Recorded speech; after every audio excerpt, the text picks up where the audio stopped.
Hello and welcome, brothers. Hey. Honor and courage, brother. Honor and courage. How's everybody doing? It's been a long time. I feel like we've been a little bit mishmashed with the podcasting schedule lately, but we're back at it. We're in it. That we are. We're in the swarm. We're back. What's everybody been up to? It's been a wild summer. Myelin, it's great to see you. TV, always a pleasure. Whoa. Fran. Yeah, I thought I was the only one that was doing some serious traveling, but it sounds like, and I'm out of the loop too. I'm like, other people were going too. Well, Miss 5,000 watts. I'm so excited for Tuesday. Can we talk about that yet or no? yeah, we can definitely Yeah? talk about Okay. that. We I'm can really start right excited at the about that. beginning. So, Okay. for any of you that are interested in Monster Hunter at all, we are going to be talking to the community team for North America and the UK about Monster Hunter Wilds on Tuesday at 10 a.m. Yeah. So, obviously, Which- Jono, he is in the UK, so us starting at 10 is like basically when we're done, he's going to bed. So we Right. couldn't do much later. But yeah, we're gonna be having them on to just talk about Monster Hunter. So if there's anything that anyone out there listening to this wants to ask them, feel free to tell us on Twitter. You can add us on Twitter or any of us individually. You can come into any streams and let us know, and I'll put it in our list of things. I'm really That's excited about that. It's gonna be very, very cool. Yeah. Now they're not gonna do big reveals on the DCP live podcast. Don't. You never expect know. to It could see- happen. It could happen. There might be a slip. If we you never know. properly bait, yeah. Yeah. I don't know if we're gonna hear about Endgame or like the flagship monster on DCP. So what's the so- final boss? Oh yeah. So set your expectations, but it should be a good talk. And like, there's so much that came out. There's so much information. So, yeah, there'll be a lot that they can talk about. The hype level Nice. builds. Maybe we'll get a release date. Do we have a release date yet? No, we will not Just- get a We'll release ask them date that. on The first this. question. Check the release date. Yeah. But they did give her a 2025, but in general, is that right? Yeah. Yeah. I think. Yeah.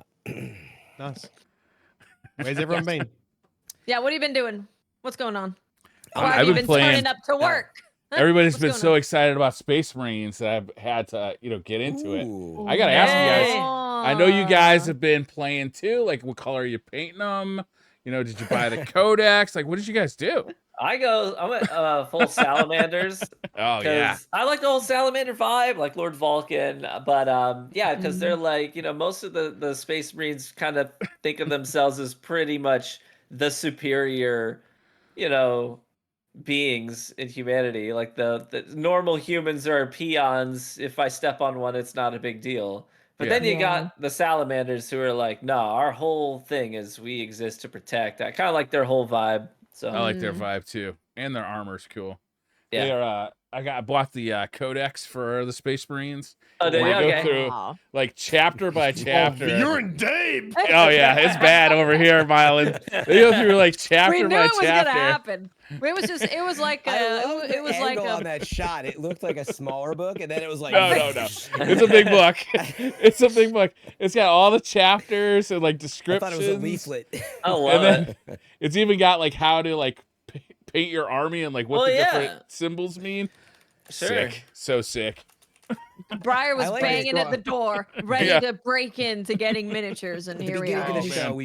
we should say Briar's like, yeah, should we talk about all the Frontiers news and Destiny? Yeah, probably at the top, and then literally Immediately That's start what he's talking been about Space doing. Marines. That's what I've been He's like- doing. That's what we've couldn't been get doing. past the intro, and he's showing his Warhammer like custom. Somebody paint job. asked me, Honestly, "What have you been doing?" This is what I've been doing, Fran. This is what people Yeah. are playing, though. I mean, I We respect it. will touch on Warhammer the video game. There's a video we're gonna- game too.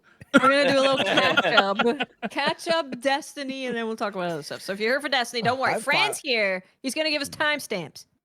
Yeah, That's that's what right. I'm writing down. Timestamp, so man. I was trying to decide: is this a Space Marines 2 segment? That's No. right. No. This is a Briar's vacation segment. Yeah, But seriously, Briar's like- addicted to Warhammer. I have been so into like painting these little minifigs. Like the plan was to like paint them as fast as I could so I could go play the tabletop game, Yeah. which I thought would be really fun. But I've been just sitting here with a magnifying glass, painting these little fuckers for the last 2 weeks. Oh, you got to get the glasses. So then Oh you just, yeah. like, You zoom know it, in. Watts. I gotta Bifocals. get the Yeah. glasses. you Enhance. got to get the I glasses. gotta get the Bifocals. glasses. Once I get them, I'll wear them Right. on the show for sure. Is this your first time painting? Like, is this a new addiction? Is this the first time you've been painting minifigs Yeah. for Warhammer? So this Yeah, is all is it brand new. Yeah, This is the beginning. I just got into it. And then, I was at the gaming store, and you know what else they have? Is What? a Bloodborne Whoa. board do you have, board like, game with is it minifigs. really? like- Really? This is Yeah. like GameWorks or whatever. Does that still exist? I don't know what that is. There's but- there was a series of game shops that were just about a lot of this stuff. yeah, there's one nearby It's called- house. It's in walking It's called distance of my GameWorks in house. Australia still. Mm. We still have GameWorks. Oh, Game is it Workshop. Games Workshop. Games Workshop makes Warhammer. Yeah. Okay. Oh, maybe Yeah. that's why. But they had like physical stores. Yeah, they still do. They do. Nice. And they're real friendly too. Yeah, give us Because I want you to be $7,000 addicted to for it. Yeah, I'd be your... like, hey, would you like a brand new addiction? Because we Yeah. can hook you up. We can hook you up with that, and it's expensive, just how I like them. I was like, the salespeople were really friendly. Yeah. They wanted Yeah. to sell me things. They were But if so you walk nice. into a Games Workshop, they'll just give you a free minifigure. You can just get one for free. little taste. Yeah, a little taste. Just like the drug dealers do. Just Yeah. like them. Mm-hmm. Just like 'em. First hit is free. But yeah, First hit is that's free. what I've been doing is painting my Warhammer armies. I got the Tyranids and I got the Space Marines. Took me a while to figure out what color I was gonna paint these bad boys, but I went with the Ultramarines. Okay, yeah. I'd be into it if I had the time for that. And there's a lot of this stuff, but I've always wanted to get, and I'm like, I cannot touch this, especially being like perfectionist type person with a lot of Oh, yeah. obsessive Yeah. traits. I'm like, I can't be with bifocals, like with a special brush just to get this detail. I'm like, I know myself. You will lose me forever. I'll I be told the gone. guy at the store that it took me about 8 hours to prime them all, like you put primer on them so the paint sticks good. He's like, "What? You can just spray paint them primer. It takes like 2 minutes." I'm like, Just like go yeah, in but your that's not garage and that's not what I'm about, my friend. that's not my thing. I can't We're gonna wait. get into Just- this. We're gonna get all the way in. it's like, you paint over the primer. Why'd you spend 8 hours doing that? You're like, it matters. First time. I can't wait to see like a montage. Like someone clip this show, and then like in a year's time, we'll see Bryce slowly get more disheveled, and then like the collectors behind him just being Yeah. sold to buy Warhammer.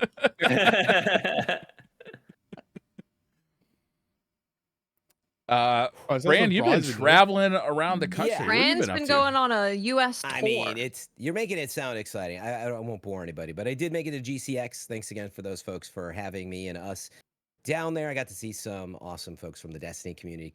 I had not been in 5 years. They moved it to Universal Studios, which was really interesting. But yeah, so a lot of the Destiny community saw Cosmo and Dylan DMG there briefly as well. So yeah, it was really fun. Just a few days in Orlando, and then I was off to see the family, and that was basically what I was doing. So I was a little bit in North Carolina. And shout out to Power GPU, who I did not know was around the corner from where I was going to visit my dad. Oh, So really? I was like, Oh, wait, nice. what? So that was cool. I got to go see the Power GPU Sweet. shop studio. Yeah.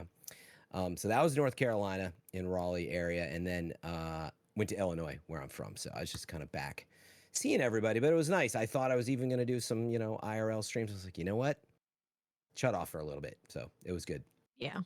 You need to Nice. shut off. You didn't even drive up around the lake to come see me. You were in Illinois. I know. Oh, yeah. Next time I'll drive up Yeah. around to Michigan, right? Yeah. Thank you. Myelin went on a little vacay.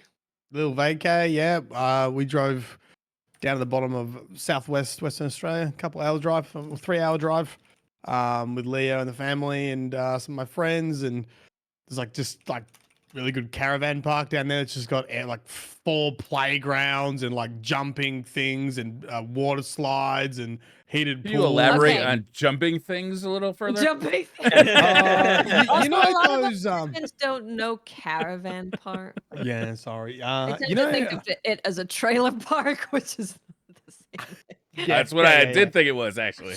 Yeah, Oh, really? Yeah. You don't You might have have to you explain. don't have You don't have caravan parks? We call them like campers. Like people haul Yeah. their campers. Yeah, and go park. You have like a big park where you can pull your yeah, so camper to. there's Yeah.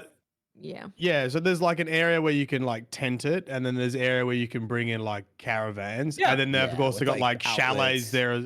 Yeah, they've got like chalets there too. So we just had like a chalet, which is just like a 2-bedroom apartment, pretty much. Like it's got a kitchen. Stationary and- caravan. That's yeah, nice. yeah. Called a house. Yeah. Yeah.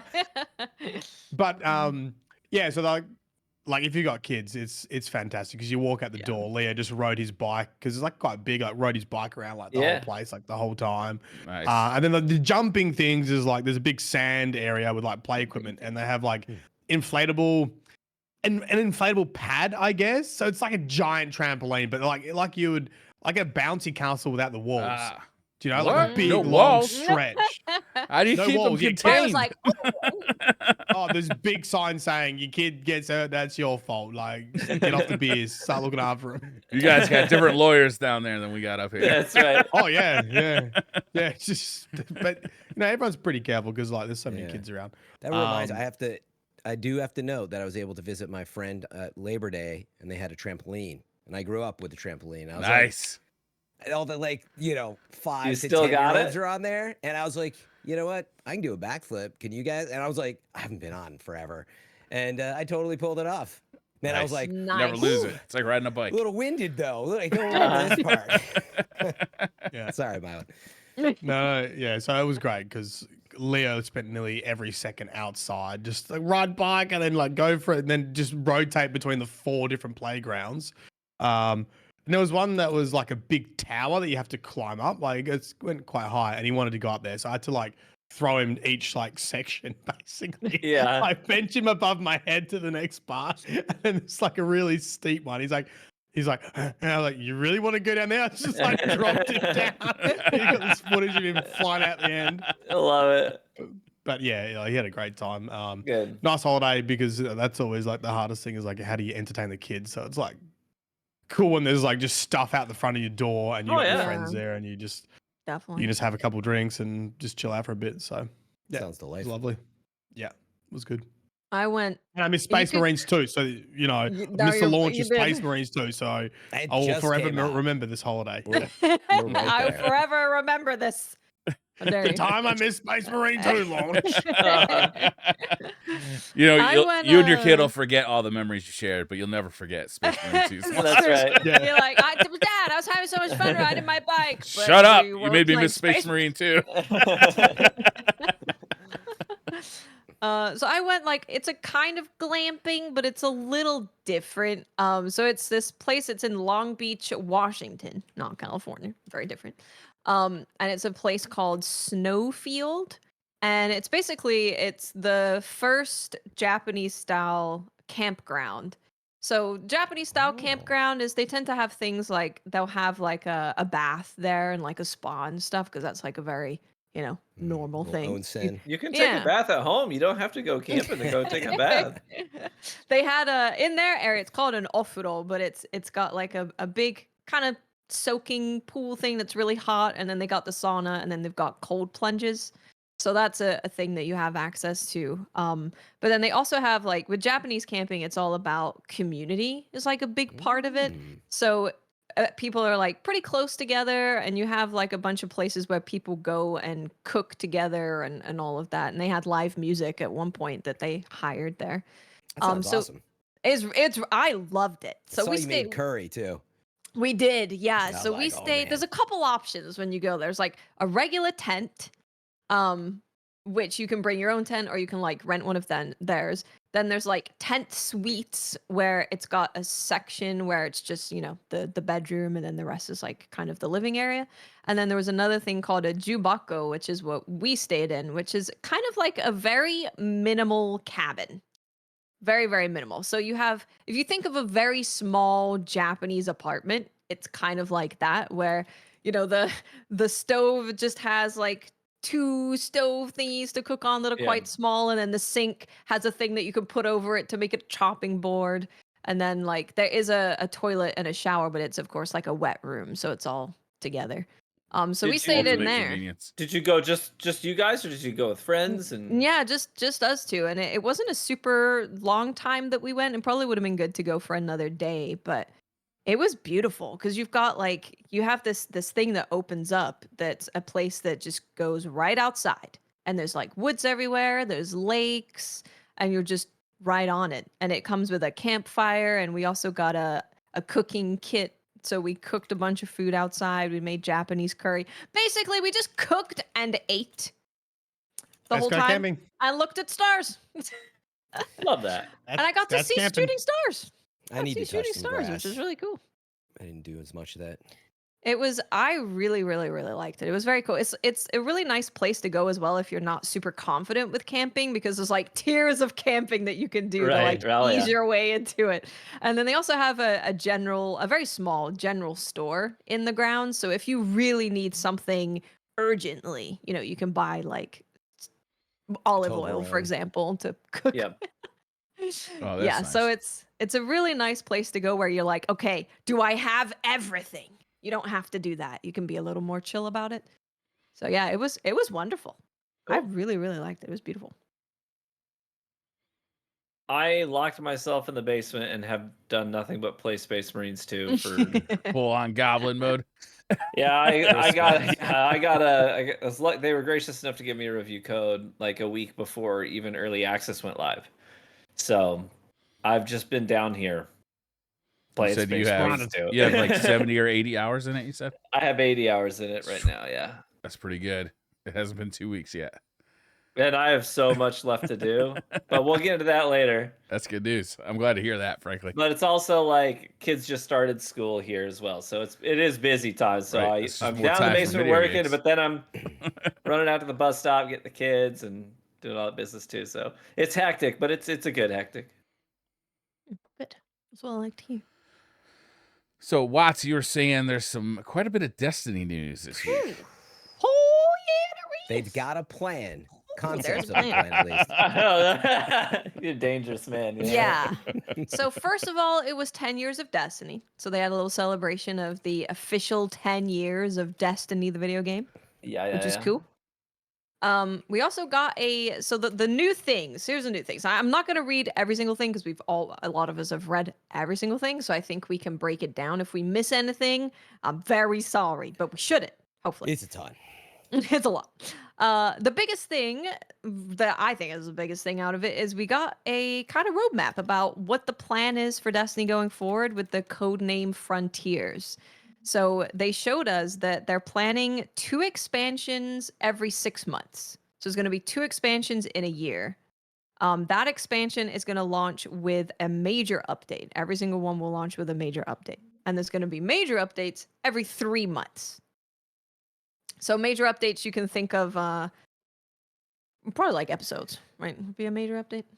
Or seasonal something. Season- or into whatever the they're- light-esque. Yeah. Yeah. So that's the other thing. So you've got expansions which are paid. We don't know what the price for those is yet. And then we also have like here in summer 2025, which is when their expansion called Codename Apollo launches. You're also going to get a free update, which is Codename Arsenal. And they've said that in terms of free updates, it's similar to Into the Light is what you can kind of expect from those free updates. And then expansion wise, we're thinking around like Shadowkeepish. They're going to do that. Maybe. Size. They're going to do that So- 4 times a year? Yeah, so if I may, as I understand it, you Yeah. correct me if I'm wrong. Yeah. So first we heard about Frontiers, and then we came to find out that that's sort of the way forward codename Frontiers. So Yeah, within it, yeah. we now know there's 2 upcoming expansions, Apollo and Behemoth, and that was the biggest thing is like they're medium-sized expansions, I guess, and there's 2 a year Yeah. instead of this past idea where we might get 1 a year. Instead of one And, large. and yeah. then like you're saying, Watts, within that, there's 4 free updates that happen, basically every 3 months or so, Yep. 2 per 6 months per of expansion. And the thing that broke my brain for a second there, you're like, wait, what? Is that with that 6 months now, that's the season. So there's 2 seasons is what they're Yeah. saying a year, but there's still gonna be 4 rewards passes. Yes. So The so you've episode got, thing is gone, right? Like the episode thing is just they're gone. not using episodes here at all. They haven't Okay. used that terminology at all. So here, let me break down what's in these things. So the expansion, which is twice a year, Yeah. new stories, new locations, new missions, new weapons, new gear, new raids and dungeons. And they So compared that to like Shadowkeep. Shadowkeep medium, like yeah, Shadowkeepish size, like a medium expansion.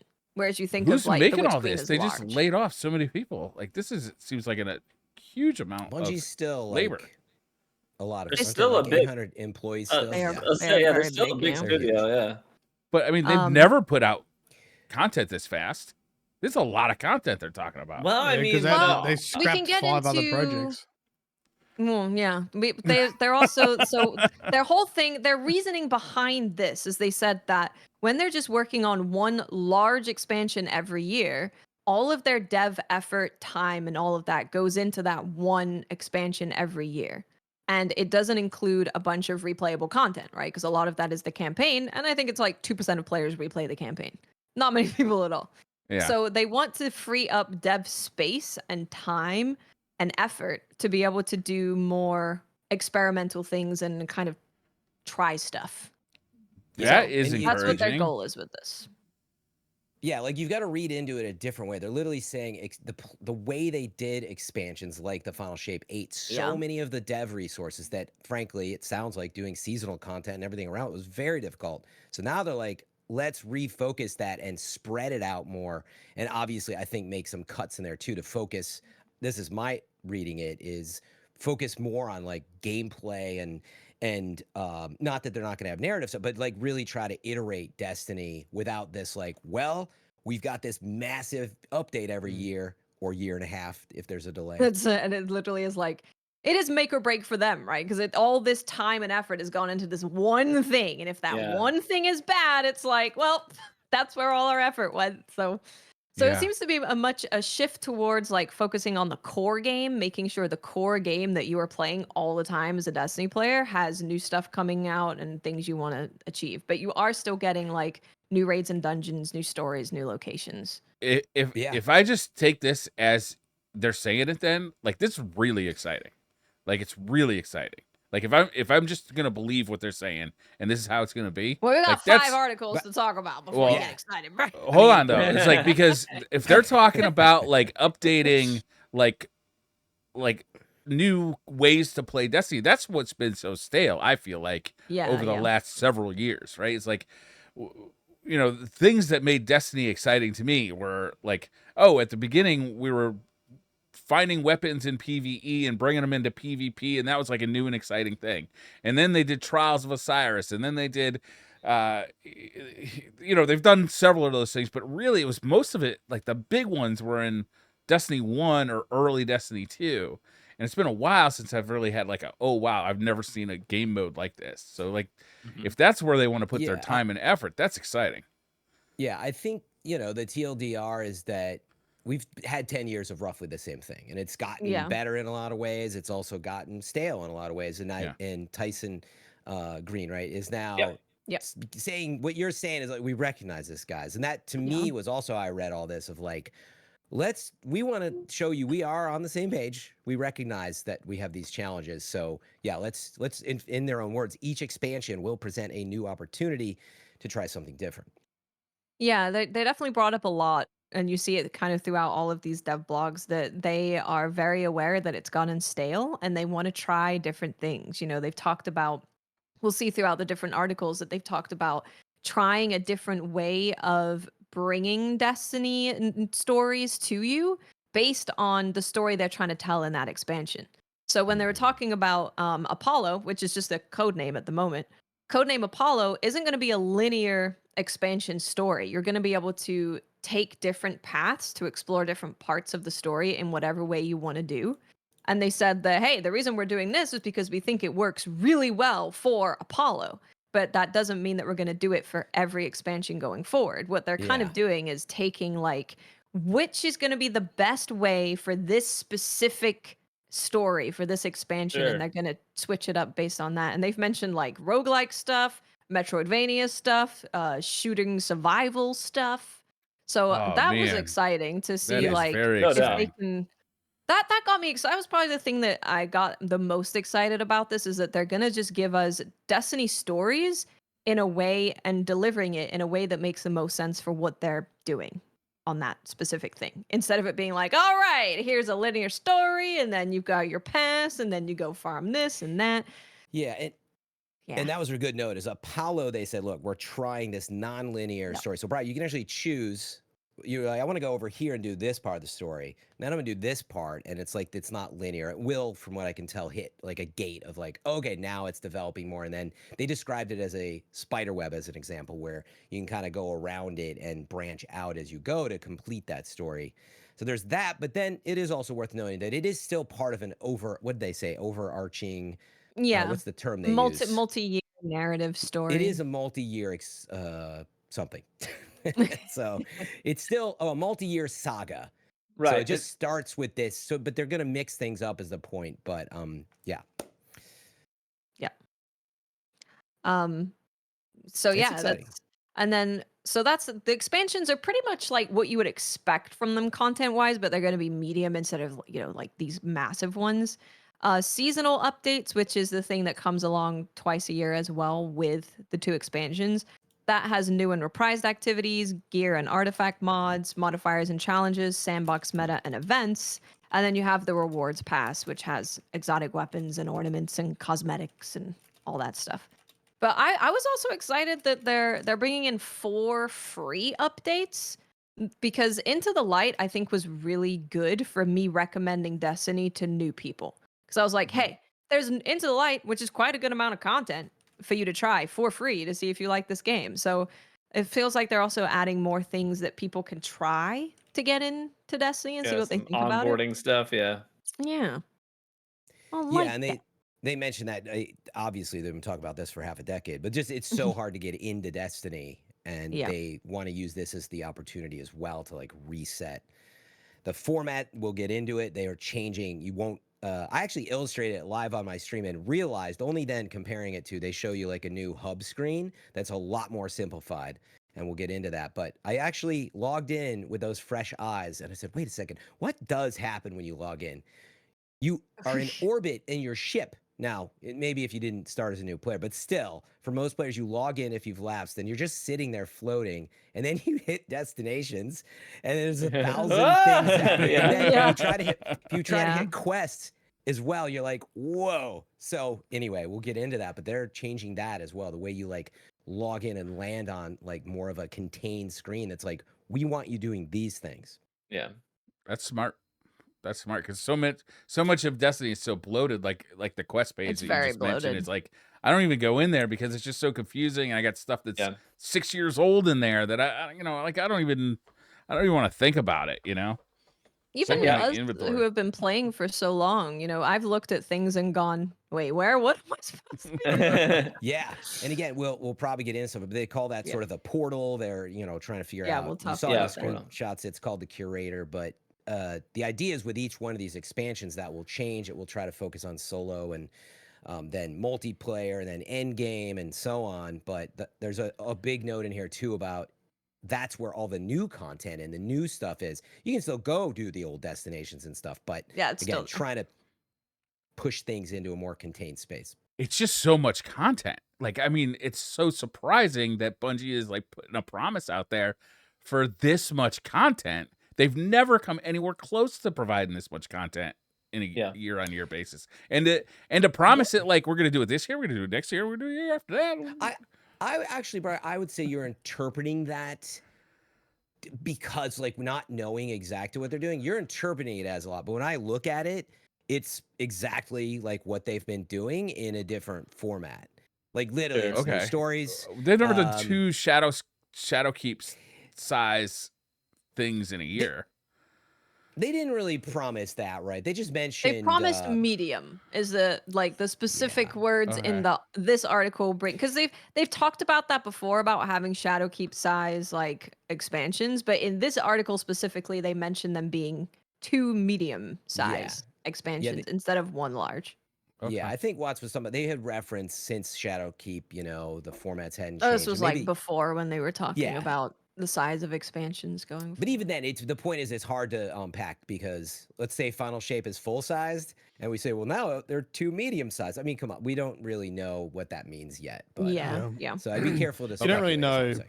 like how they're measuring it. Like when they say medium, it's the campaign, the post campaign, the activities that come with it, the number of exotics, what's medium. That's And if true. they're delivering it in a different way, I think Into Light was a big success for them and probably showed them that experimenting with different formats that are replayable is what they need to do. So it might feel like medium, but you might get more activities than you would normally, just not as much campaign. So That's the thing. I think from all of this that my big takeaway was that they really want to focus on the core game of Destiny instead of making these really expensive, very large things that people only interact with for a What do you short mean amount by of the time. core game? Like the loop. strikes. The Shoot and strikes, loot. the In their words, the activities. Yeah, go for it, Free. it's Destiny's always available evergreen activity experience. And they say they need to fix 2 things: approachability and that gear and challenge should matter. Yeah, So core so game if is- you think of yeah. all the things that you do, it'd be Strikes, Crucible, but then also like Into Light that was added, like Onslaught. That's also a thing that is living there and you can do. So if it's stuff that is available all the time that you can grind, harder difficulties, get loot from it, all that kind of stuff. Yeah. I haven't really liked like their seasonal activities that much. Like they're fun for an hour, but they expect you to grind it for 40 or 80, like I'm just not into it. Onslaught's So- by far the best like Onslaught ritual was like great. activity they've added, and I liked that so much more than any of the like seasonal activities we've had that have been all pretty similar in Same. the past couple of years. I found myself being like, I'll load up some Onslaught. Let's try some different builds and stuff. It was really fun because, hey, shooting in Destiny is fun. So if you give me an activity where I just shoot a lot, it's pretty fun. Yeah, and like Bungie's given us so many tools to really like full send on our power fantasy as Guardians in the recent year of content. So having a sort of like playground to really test that and see, what your build is really capable of was a lot of fun because like in a way that I think like Grandmaster activities don't offer, because like GM activities to me are always just like, okay, well, let's just make things hit you harder and give them like quadruple their health pools. And that to me is just, I don't really enjoy the GM activities just because it feels like such a slog because of it. I just do it for the rewards. But Onslaught was more like, let's just throw waves and waves and waves at you and just let you be powerful. You know what I mean? And see how long you can last feeling powerful. And that's what I appreciated about it. So if they are intending to really just allow themselves to run wild with creativity and bring some interesting new ideas and concepts into actual gameplay, I'm all here for it. I think it's totally time for it. Yeah. Again, for and me, speaking on just really quick, because TV talked about like difficulty of GMs, they do mention in one of these articles that when it comes to making things more difficult, they will be adding enemies with like new abilities, different abilities. So they're not just going to be like, they have more health and do more damage. They're going to do different stuff, which is really great to see. Yeah, they say they want to have like challenge modifiers. Was that the one you were referencing where there might be? Was that what you're referencing? We can get into challenge modifiers, but yeah, okay. I So can't not remember that which one. article it was in. But yeah, they said that they will be giving them new abilities. Yeah. But yeah, I mean, I was just the overarching thing for me that I took away, because again, this is so many words. It's realistically, we are not going to cover all of this. But for me, what I took away was like, they really are saying the quiet part out loud. And I don't know if we had really read much of what Tyson said there, but he basically just says it's too rigid, it's formulaic. This is not verbatim, but we need to break the mold and we need to change things. We need to evolve. So when you hear that, at least you're like, okay, you do get it. And then they're trying to peel back the curtain a bit and be like, we do have plans. Here's some of these plans. And again, these essays really that they're writing, they say are going to continue even throughout the end of the year and into next year. So they're going to keep trying to basically build this bridge all the way to Apollo. Yeah, I mean, the real critic in me says, well, they kind of already did say this. Like they'd said this leading up to Final Shape with the episode push. With episodes, They said that things were formulaic and the seasons were overused and they're going to change things up. And that was kind of the mean, this is very similar reasoning to episodes. You know, like they're like, let us cook, we're gonna do, you know, essentially longer seasons. You have less seasons, which we're now calling episodes, but there's gonna be a big shake up here to like the formula. I mean, I'm hoping episode 2 will be like it will showcase what they've changed differently, but episode 1 didn't. I don't So think you're gonna see that. Yeah, yeah, I think you're right. I mean, You're right. I'm It sounds definitely like- in the category of okay, we've heard this before. Like let's see now. Like I'll be Definitely, yeah. cautiously optimistic until we think- see what they've done. I think you should be cynical, right? Like that's why we're getting these articles. There's so many people Yeah. that are tuning out of Destiny. They're playing Space Marines. And rightly so. It's been that sort of 10-year bubble burst, and we're like, you know what? I have done a lot of this. That was really cool, but I'm gonna play some other stuff because it's kind of the same. And I do believe they want to fix that. And obviously, Bungie itself the mold has been broken. They are reshaping themselves, you know, as we speak, Sure. and so they got a lot to figure out. But I forget who brought up Into the Light there, but I mean, I think if you look at that, and we always know in game development, that's how it works. Like Into the Light was an experiment. It was extremely successful. And I think they're very excited to see that was a tiny team, I guarantee you, ultimately. Oh, And I it was. think- Yeah. It was made very quickly. Exactly. Yeah. So I think It was they made wanna very take, quickly. would you agree that it sounds more like they want to take that energy, but give it a lot of life? Yeah, Right, yeah. and- Yeah. I Give think it the so, proper yeah. resources to thrive. Absolutely. Yeah, it worked. And I think that people would be shocked if they knew how quickly the whole Into the Light experience was honestly just whipped up, and they did a great job doing it. So if we're really going to give all the resources needed for that kind of stuff to really have the proper time to bake a bit, I'm willing to see what they're going to come up with, and I'll feel fairly optimistic about it. But I'm also kind of in the camp right now where I'm like, listen, I know Bungie's making some changes, they're trying new things, so I'm totally fine with just like, hey, I'm just going to step aside for a minute and let them cook a bit, rather than just sit there in a repetitious grind and complain or not enjoy it. You know what I mean? And I think that that's where some folks are. It's not like, oh, I'm so tired of Destiny, I'm leaving.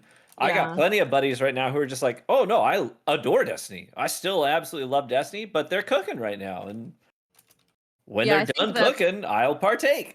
Yeah, I've seen a lot of people with that similar thought of like, hey, I read that stuff, and from what I'm reading, this looks pretty good to me, but I'm gonna wait until that stuff comes, and then I'll see how we're feeling about it. Yeah. But that's how I feel. Like I looked at this and I'm like, okay, things that I like is hearing their goals, because I think if I know their goals, then I know that they're working towards the same thing that I'm concerned about. So hearing goals was really good, and then hearing that they wanted to do this formula, this roadmap that they've set out, so they can focus their efforts not just on one big thing a year. That was like a big thing for me, because I'm like, yeah, that means that you are giving time and money and all this stuff to these teams to make stuff like Into the Light. Yeah, as they say, you gotta. What was it? Would that come from Miyamoto and Nintendo? Turn over the tea table, the Japanese saying there. But I mean, that's what they do have to do. It's time Yep. to What was do that saying? Run that by I me again. believe it's turn over the tea table. You flip over the tea table, so to speak, and like, I think that's what that means, right? What does it Start mean? again. Unpack it. No, to give me some wisdom. I want to understand it. I think I have the quote right. Trust me, it makes. I'll look up the exact quote. It's a game development quote. Okay. It literally means, you know, starting over, so to speak. Okay. Taking everything, and starting over. And I think they need, in other words, they need that energy, Mhm. and to untie themselves from 10 years again of this. This is the formula, and even then, right? We don't want to take the formula and just be a little faster and split it into two.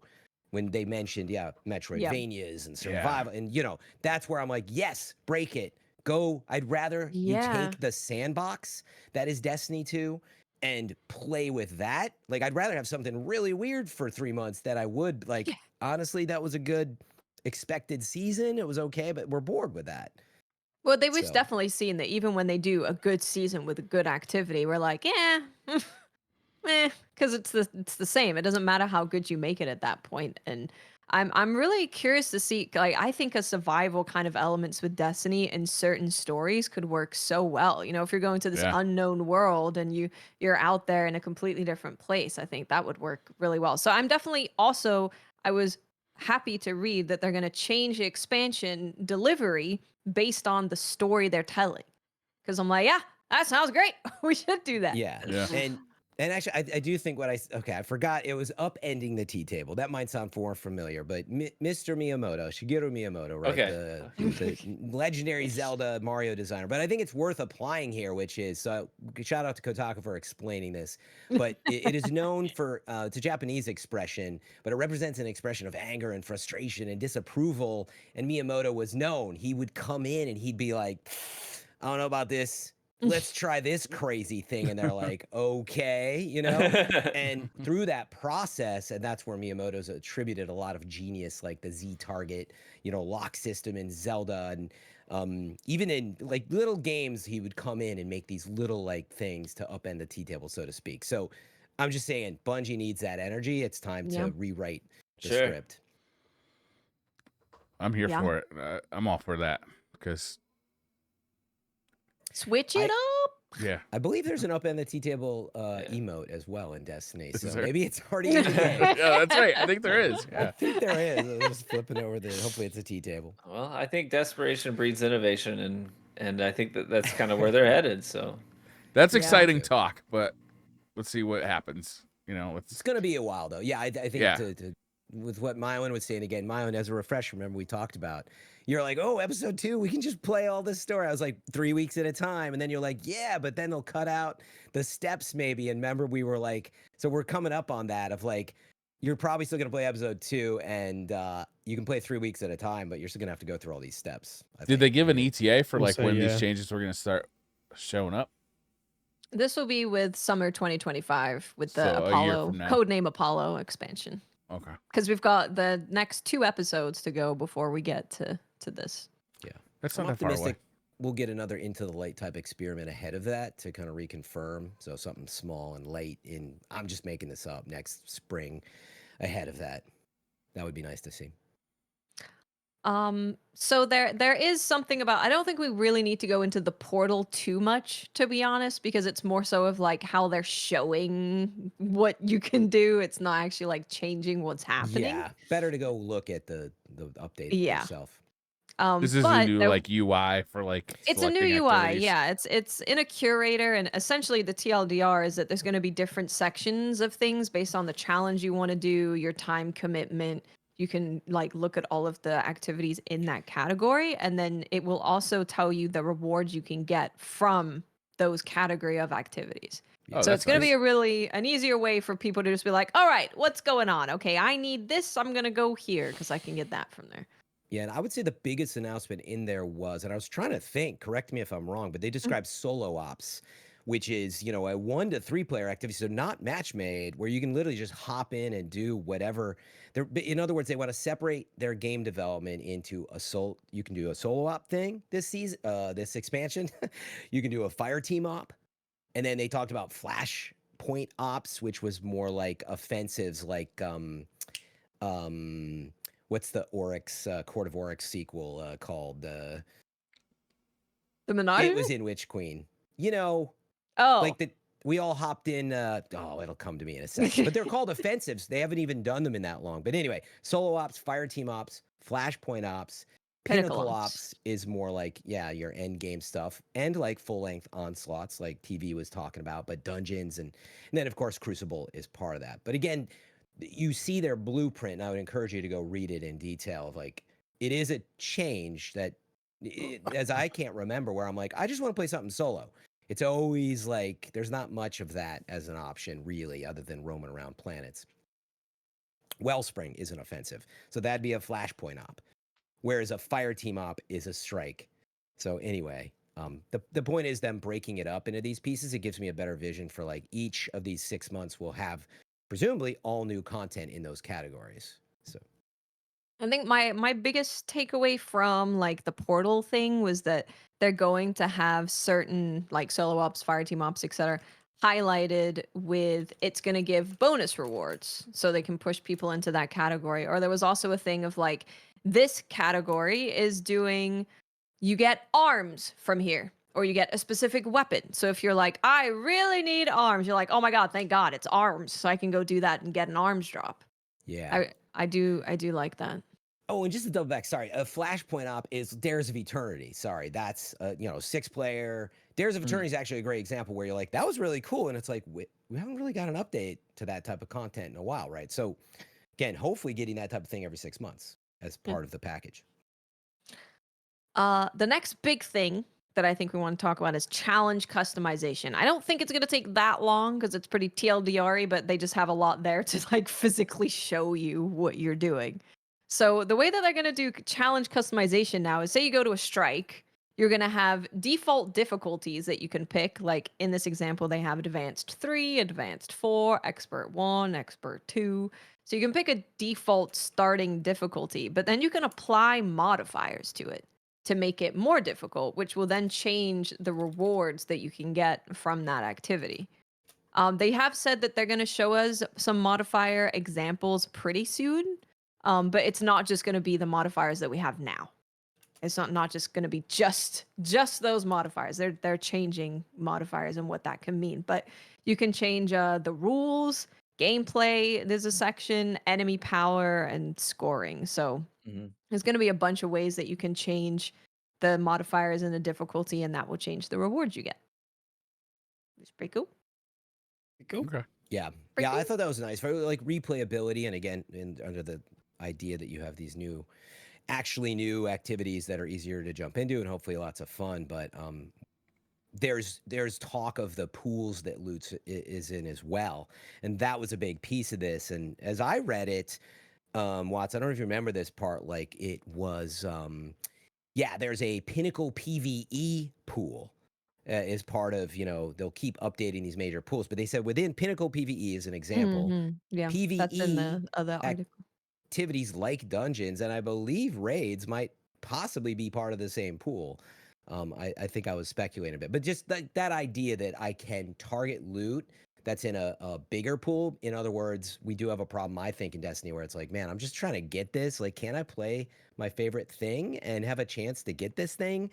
And they recognize that that's been, an issue too. So a lot of plans to change things is the point.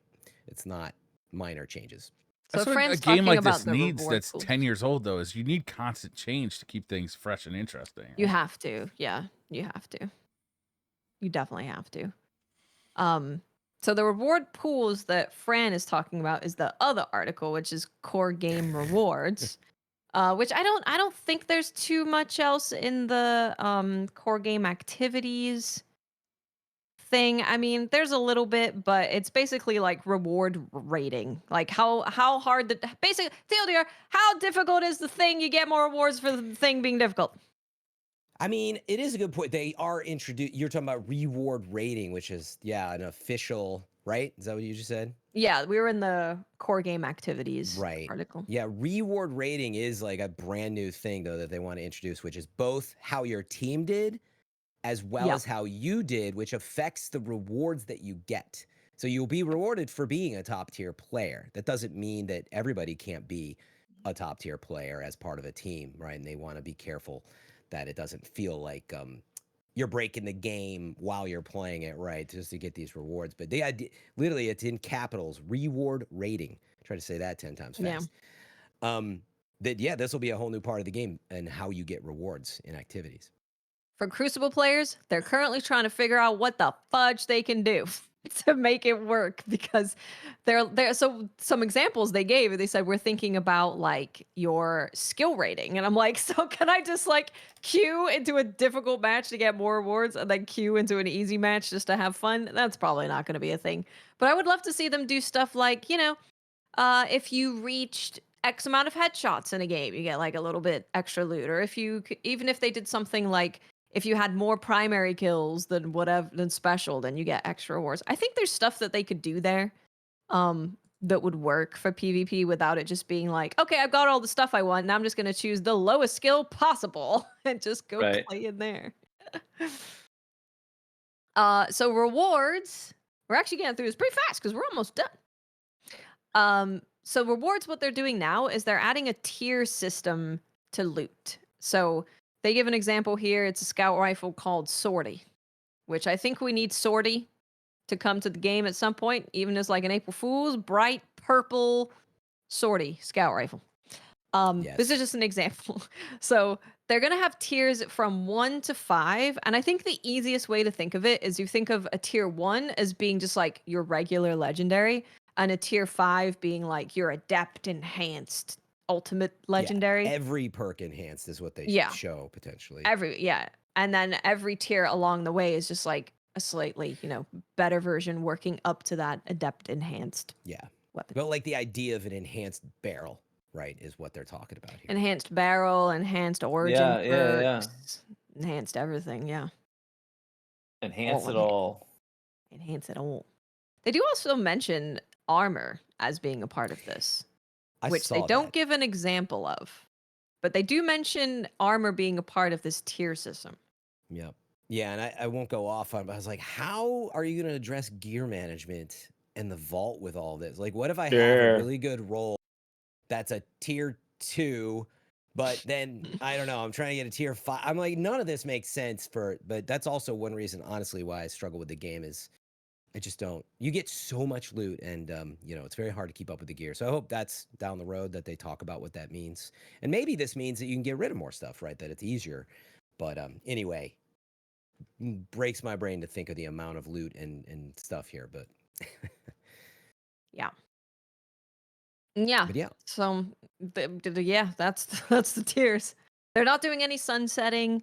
I think they also did mention here that you are going to be able to upgrade your guns to different tiers, right? I swear I read that somewhere in here.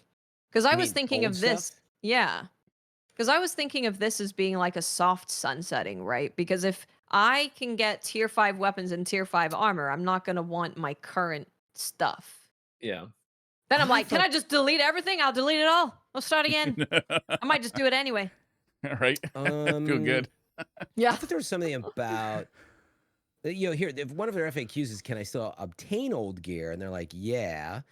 But I don't know if they confirm that you can do tiers on old stuff. We'll have to check that for future weeks. One of the thing about weapon crafting was good to hear, because they said weapon crafting's not going away, but their intent with weapon crafting is for it to be a catch-up mechanism for roles you want, rather than it being the place you go to get the best thing, which should have been what it was the whole time, where it's like, hey, because they really killed the excitement when you got a really good god roll, because you're like, oh, I guess I can use this for now. Until I craft it with all the enhanced stuff, and Exactly, yeah. Whereas if you just have it be a way to protect yourself from, so you've been 10 weeks trying to get this damn hand cannon, well, now you can craft it. You can still be excited when you get that hand cannon to drop. Yeah, we'll see how that works out. And then all this centers around this idea of new gear, which they put in quotes, which means within this new construct of, hey, it's Apollo expansion, it's this part of the season update that we're in. But the point is, they are now doing a blanket category for all weapons and armors newly introduced in the current season. So seasons will be 6 months, according to that image, regardless of the source. So again, it's a new blanket category that new gears, it's trying to encourage you, as I can tell, to say, hey, you should use new gear because that's going to work better with the artifact. They're trying to do that, yeah, because it says that some artifact bonuses, which were previously applied to specific perks, will now be pointed towards the wider category of new gear. Yeah, but I read that as a more like, to me, that may sound like they're trying to get you, which does feel like a problem. Like, why don't I just use my indebted kindness all the time? Yeah. And you've got all these new pale heart weapons and stuff. I'm like, well, they're kind of fun, but I read that more as like they are trying to give them a bit more superpower, quote unquote, during these 6 months to encourage you like to try the new gear, which again is in quotes Yeah, here. because in the artifact it can say like all new gear will apply a burn, right? And so you're like, okay, I can use all new gear instead of it being like an origin Dealer's from choice 2 years ago. Yes. And to me, like that, again, it reads well in concept because I'm like, I do want to use the new weapons, but I'm like, nah, I'll just use my indebted kindness and Thunderlord all the time. So For Crucible I like where they're players, going there with was that. something exciting, a little bit maybe, because they said they're going to have a Crucible playlist option for players who want to play with and against new gear. I was like, I would love that. Yeah, that'd be Anytime I amazing. load in, I'm like, why are we using? Oh God. Please. Okay, so we're back to it's day 2 of a brand new season. I'm trying to use this new exotic. You're over here with igneous and conditional all again. Yeah. Yep. So that That'll would be be nice. That would be lovely. I'll live Mm. there. I mean, it sounds like they're trying to solve that problem of how to make loot exciting for a game that's been around for 10 years and Yeah. people have invested a lot of time in it and without technically sunsetting stuff. That's not an easy thing which to is, do. you know, it's so hard because there's so many It's so factors that are difficult. happening. It's part of it. Some of it can be player fatigue. Other part of it's like prefer to craft and autonomy. And other part is, well, I want excitement. I want to like autonomy with what I grind for. I want to be able to select that activity and grind for X thing. And there's like so many things going on when it comes to loot. And Destiny kind of has their toes in all of it. And trying to work out what gets players excited for loot is a tough one because everyone's different too. Yeah, and for me personally, it's also a lot of noise for loot. It's like it's like your unorganized, cluttered garage, you know. And like the point It is, is. Really. I'm like, you know, reading this is like, oh, I think they want you to use new builds, so to speak. Of like they're going to try to push you more into that. It's not that you're not going to be able to use your favorite weapons, but I think the idea is like, oh, we're going to try the new stuff.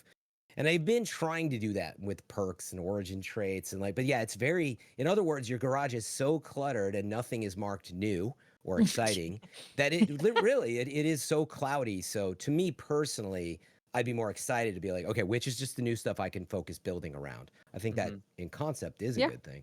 I think that sounds good. Yeah. Mm. We kind of covered like the big parts. A lot. So What I if want's you a guys lot. want to Fran. get the nitty gritties, you can get into the nitty gritties yourself. But I think that's a pretty decent overview of like the plan. Yeah, a lot do us a going favor on. and leave in the YouTube comments when it goes up there, but leave some comments about the stuff that stood out most to you, which would be a good little catalog, I think, of what is exciting people or what you think they need to expand on. You know, who knows? Maybe somebody at Bungie's reading out there even. But then, you know, we'll see where it expands in the week going forward. But it'd be good for us too that if you want us to talk more about any of this stuff, that you know we'll check for that going forward. Now, the TWAB had one piece of real exciting news in there. So the new episode goes live on October 8th. But on October 11th, which is the Friday, we're going to be getting a brand new dungeon. And it's going to feature contest mode for the first time Interesting. in a dungeon. Yeah. Wow. Pretty cool. Do we know if is a contest mode staying around for a certain amount of time? I assume it's going to just work the same way it does with raids. Yeah. Like Friday, Saturday, and then Sunday is free day. That's where I was like, well, that's really cool. And then I was also the usual Fran, you know, oh, come on, man. Like, once, no, I can't play it. I'm going to say it. Once the top 10 people finish this contest, I don't know what the number is again. Like, I really hope they're talking about, if they don't do it, to unlock it for everybody who does not want contest mode. Or have tried it, right? Again, we get caught in these contest modes. And you're like, you know what? I want to go play some more Space Marine 2, right? I just want to finish it. I would love to keep trying contests, but on my own time. That's what I'm saying. So we'll see what they do. But that did stand out as an open question unless they've clarified it. Yeah. I'll never understand why they don't just make contest mode like an unlockable like difficulty if you Like a modifier, like to. Yeah. Yeah, but that was mostly it from This Week in Destiny. That was pretty much right? it for the That's a lot. That's a lot. That was a lot, yeah. No doubt. Yeah. If you're in LA, September 14th to the 22nd, they're doing an art show of sculptures for the 10th anniversary celebration. Nice. So go check that out. Yeah, and I mean, we should also mention that actually the first episode ever, if that is a thing, in Destiny has wrapped up. It has, this week. yes. So I heard you Paul being disappointed. I watched this What's the video law on and he that? was, my Sundaresh wanted her girlfriend. Wife. No, the other way around. Waifu. Wife. And then was like, that ain't you. And then someone died. Yeah, so well, we should be, I don't know if I haven't played it. I haven't played it. Fran's played it. Well, maybe we shouldn't spoil it but we could talk about. We do have until October 8th to talk about it. It's up to you guys. I That's fair. actually did play it. We could leave it to another week. Fran's lore corner, we probably should save for Fran's another lore time, corner. But Okay. all right. but I would remind Yeah, I would like that a complete recap. Thank you very much. The entire season with references. you can watch Bungie has their recap videos up on their site. But that's true. But yeah, I was gonna say, remember the exotic mission came out, the new weapon. It's actually a dope, new auto rifle. So there's things to do if you haven't dove back in. But meaning you also have until I believe October 8th is when episode 2 launches. If you want to just set your watches to all this. Yeah, stuff. you have I'm plenty sorry, of Fran. time. I'm a space marine now. It's not gonna Yeah. happen. Yeah, I'm kind of like, truth be told, I'm kind of miffed they didn't drop Choir of One early in the episode instead of having it as like the capstone to end. Yeah. Yeah. Because I'm gonna be real with you guys. That gun is really freaking cool, and I've thought to myself many times, like, I bet I would have used that a lot this season while I was playing this season. If But they what had if I given it told to you? you early in the season, you know what I'm saying? Yeah. But what if I told you that it's going to be extremely meta in episode 2? Because instead of the artifact growing to finally include, and I think it's overload auto rifle, but then now it'll start with it. And then you'll be like, I'm going to use this all episode 2. Well, because all they put that whole row of auto rifle perks at the bottom of the artifact tree, and just like, I don't know, it was cool, but it also felt meaningless because it's like, well, there's nothing more for me to use this in right now. If they dropped it way earlier, back when I was still grinding out a whole bunch of raid completions, working on my title, and early in the GM rotation, this would have had some real utility, and I think that it would have been a much more memorable thing. But I've barely shot the gun. I played with it for a couple of days, but I was already done with everything for the season at that point. So I was like, well, why? You know what I mean? Mm-hmm. Yeah. So Yeah, I agree. a little bit of feedback. If you're going to drop a dope exotic like that integrates well to the season, do it earlier when we're all still playing and loving it. Well, the dungeon launches on October 11th, and I bet you that has a new exotic. So you'll get that, right? That probably going to check out. So meaning at least we get to play with a new exotic from the dungeon. But I mean, I fully agree with you, obviously. Meaning, I don't know that we know when the next exotic mission is at all. Of course not, right? Like, it's probably a episode 3 thing or something, or I don't know. Maybe there's another one for episode 2.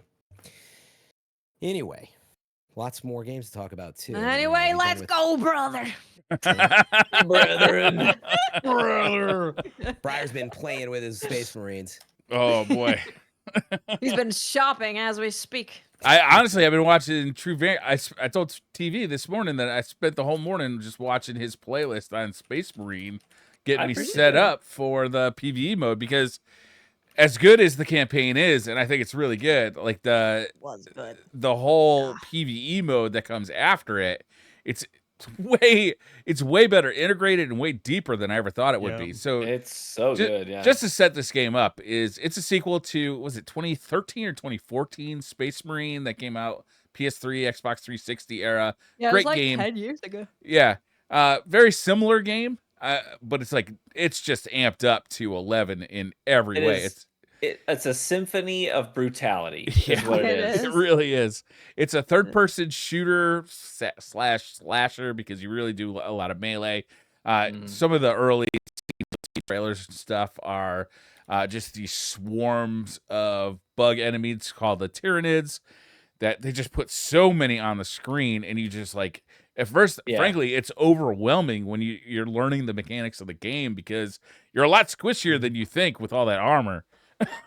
Yeah, but after you've played for a while and you see literally 1,000 Tyranid rushing towards you, you're like, yeah, I got this. All right, it's about to get fun. But it's got a probably 8 to 10 hour narrative campaign, and then a PvE. I would say it's a Left 4 Dead style experience, but it's really different than that, because it's new missions that are much like the campaign missions, and they're even related to, because while you're doing the campaign is you'll send other Space Marines off to do a different objective. Yeah. A different objective along the same goal. Whenever and you then hear Titus go, give me a team of 5. And he goes, Yeah. I can make it 3. I can give you 3. Talassa. So when you're doing this You know. PvE mode, is you're doing the same, like you're in those things, you're doing these other objectives, and sometimes they're Yeah. cooler than what the main character Titus was doing. Oh yeah. Like really cool I think missions. most of the time, I actually think they're cool I in agree, the main yeah. campaign. Well, Like, that's because they knew that's where I people were was gonna. Go ahead. I was the side character Yeah. when I was doing the main campaign, and you go do, which is kind of funny because they almost like tongue in cheek hint at it a lot of the time. I go, "Oh, we should be with the boys, like we should be with the other guys They're doing the all rip, the action. Yeah, that's yeah, right. yeah. We should be in the heart of it. They're Not to over say there that- grapple hooking and flying, and they got a big shield and a hammer. It's funny. Yeah. I don't know what you guys thought about the campaign. Obviously, I thought it was really good, but Yeah. I do think that the operations are better experience just because of having the choice of your class and Yes. being able to build it out. I Is felt there like 6 classes? Is that right? 6? There's 6 classes. Mhm. Yes. Yeah, Yeah. yeah. And the I- whole system's great, isn't it? Yeah. Like I think so, yeah. yeah. The because classes you really have, feel distinct from each other. They really are different Yeah, oh, play yeah. styles. So like you have to learn those. I watch TV's videos to learn them. And so far, I think you've got 3 of them up. Is that right? I've got 2 full deep dives. Okay. And the third one is going up early next week. But yeah, it's a real grind. Like maxing out a single class is probably gonna take you longer than the full campaign start to finish. It of takes a gameplay. while. It Yeah. does take a while. So you just buckle up. But as you get stronger, That's kind of the game, right? Like that's the whole objective, really. Like Yeah. the replayability of the game is like maxing out your classes, really. yeah. Yeah. And the doing operations and how you maneuver through them really changes as you level up. But beyond that, the operations themselves have some form of randomization as to what kinds of enemies are going to be spawning where. You can get surprise boss fights that just suddenly happen. That's so Um, sick. Yeah, where you're just like, Oh, you're right. walking I didn't through know a that. room that That's the like last... Good. that's like Darktide or Vermintide. So you can get like mini boss spawns, can you?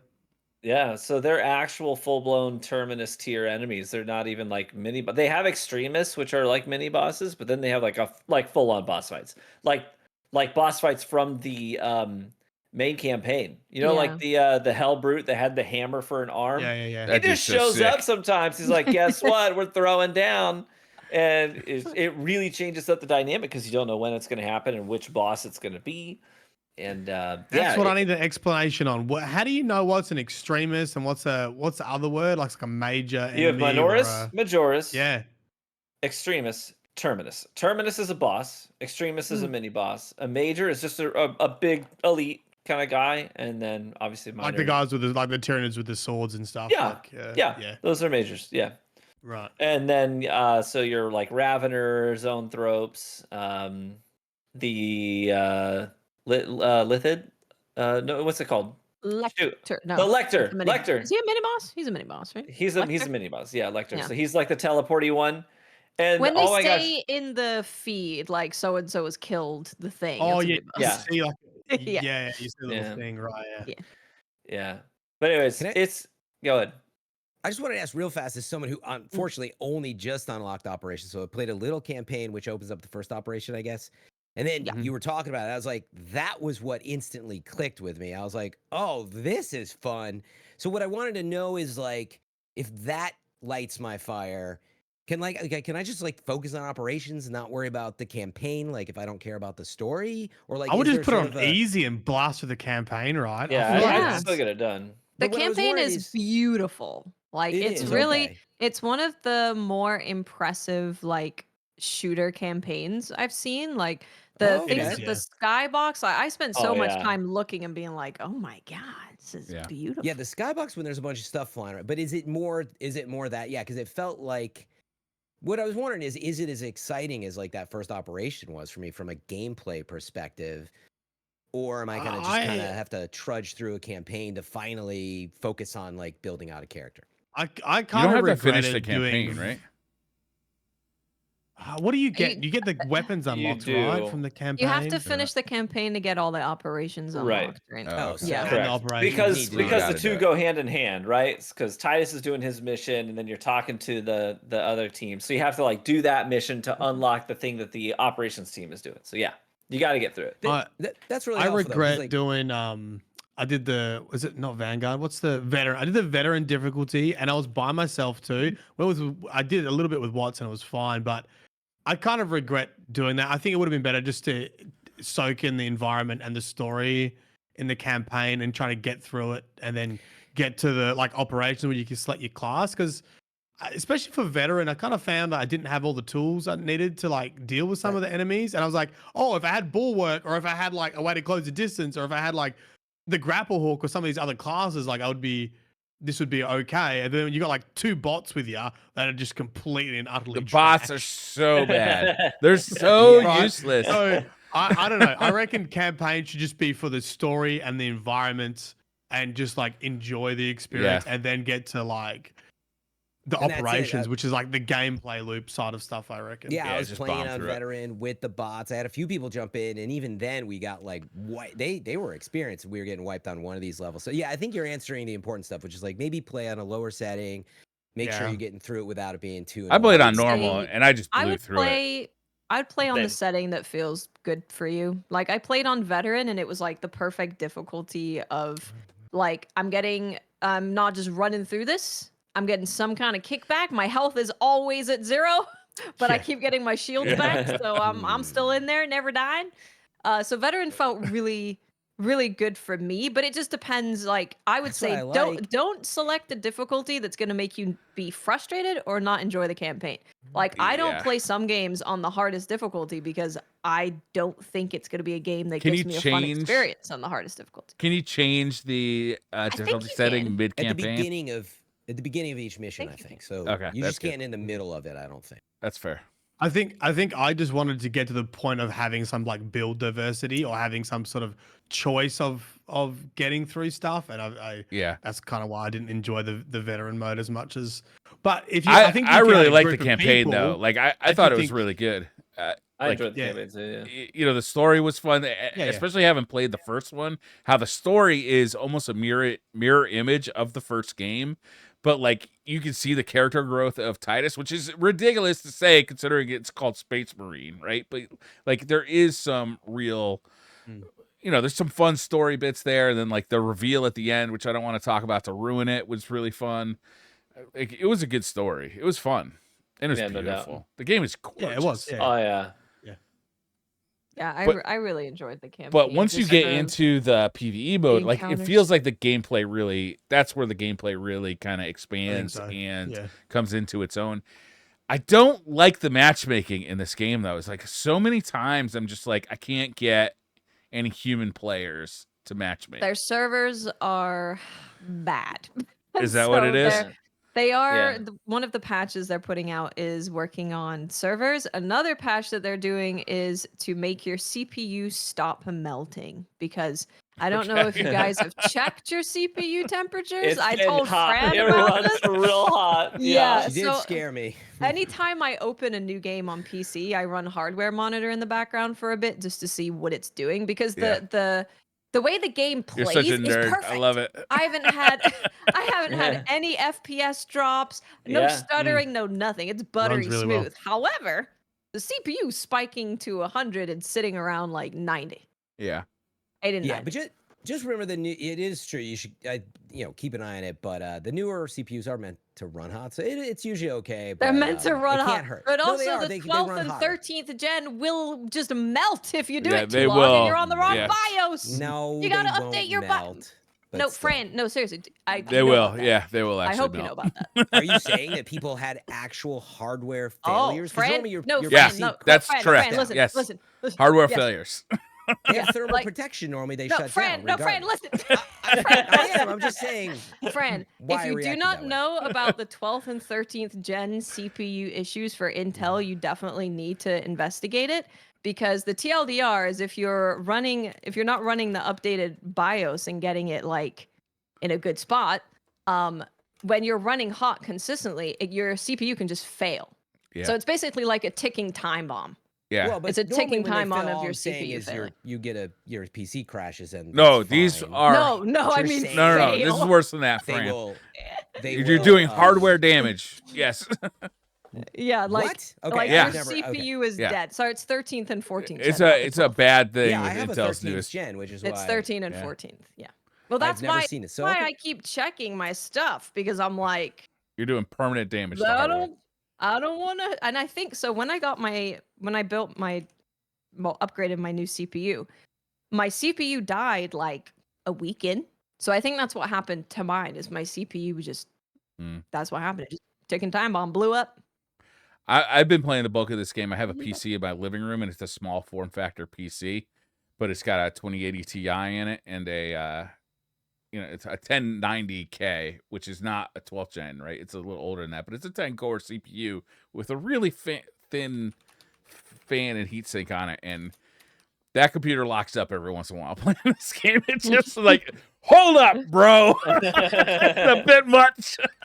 Like, Well, they do have a patch coming to deal with the CPU thing. They know That's it good. is a thing. They know that CPUs are getting too hot.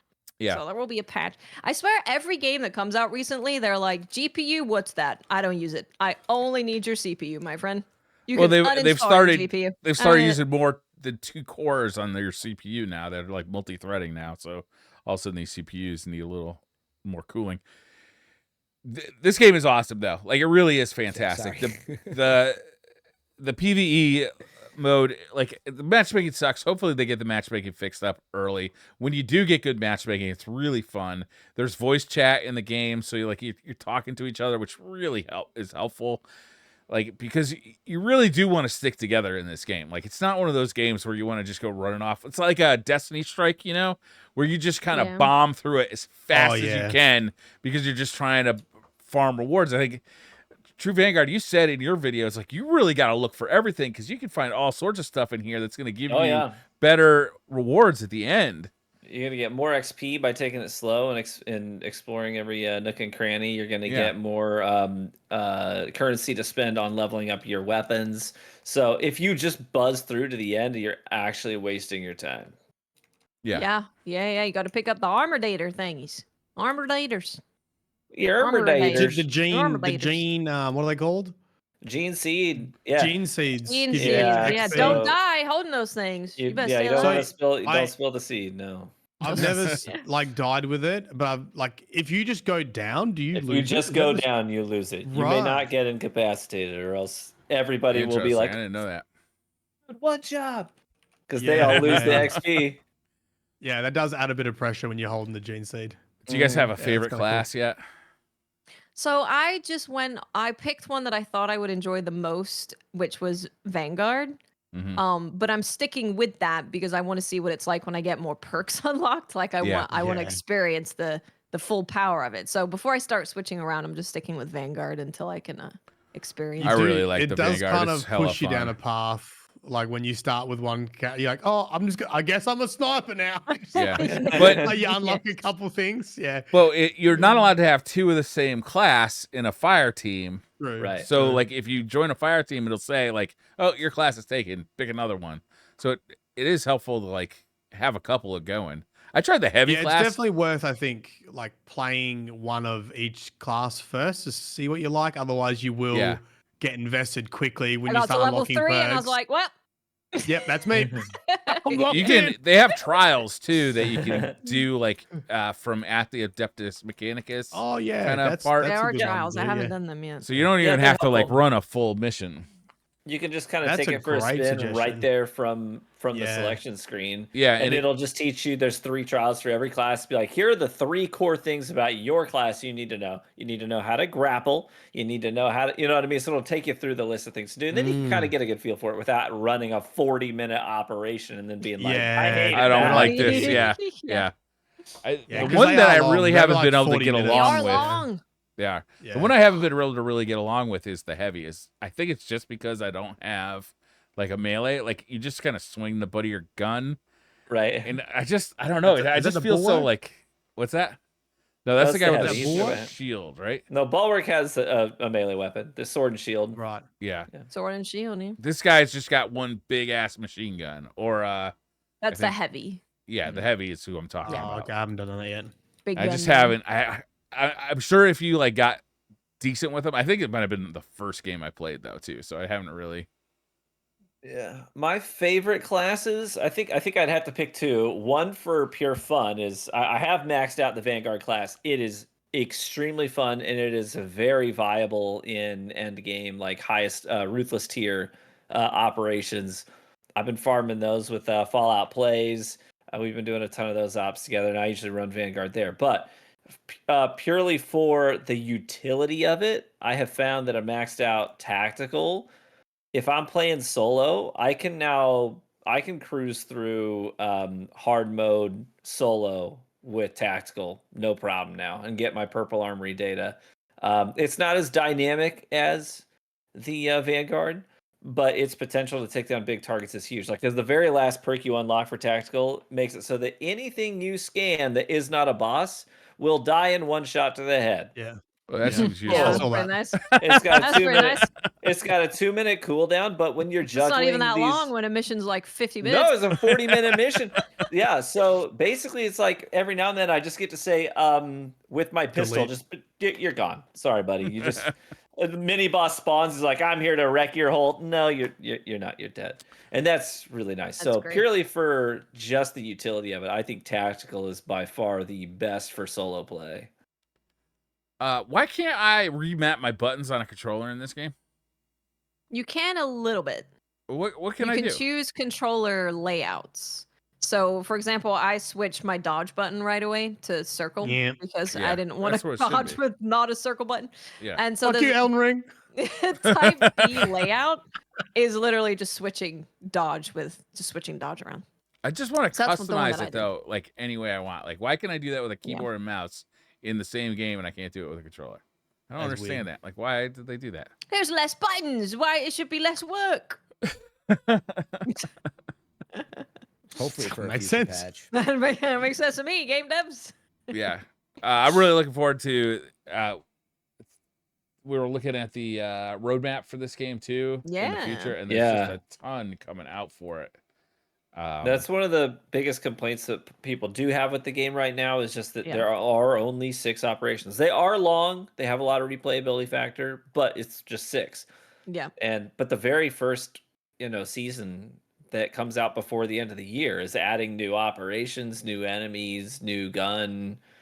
There's a lot going on, and they got a full year of content planned. So yeah, People are also really enjoying the PvP. Like people who They have are. jumped into the PvP are like having a blast with it. I've only played 2 matches, but it felt good from what I could see. we have to check that out. Yeah, I haven't seen it played yet. one match and went up into the air, slammed down, and then killed someone with a sword. Like, oh, that's pretty fun. That's all I did. Though.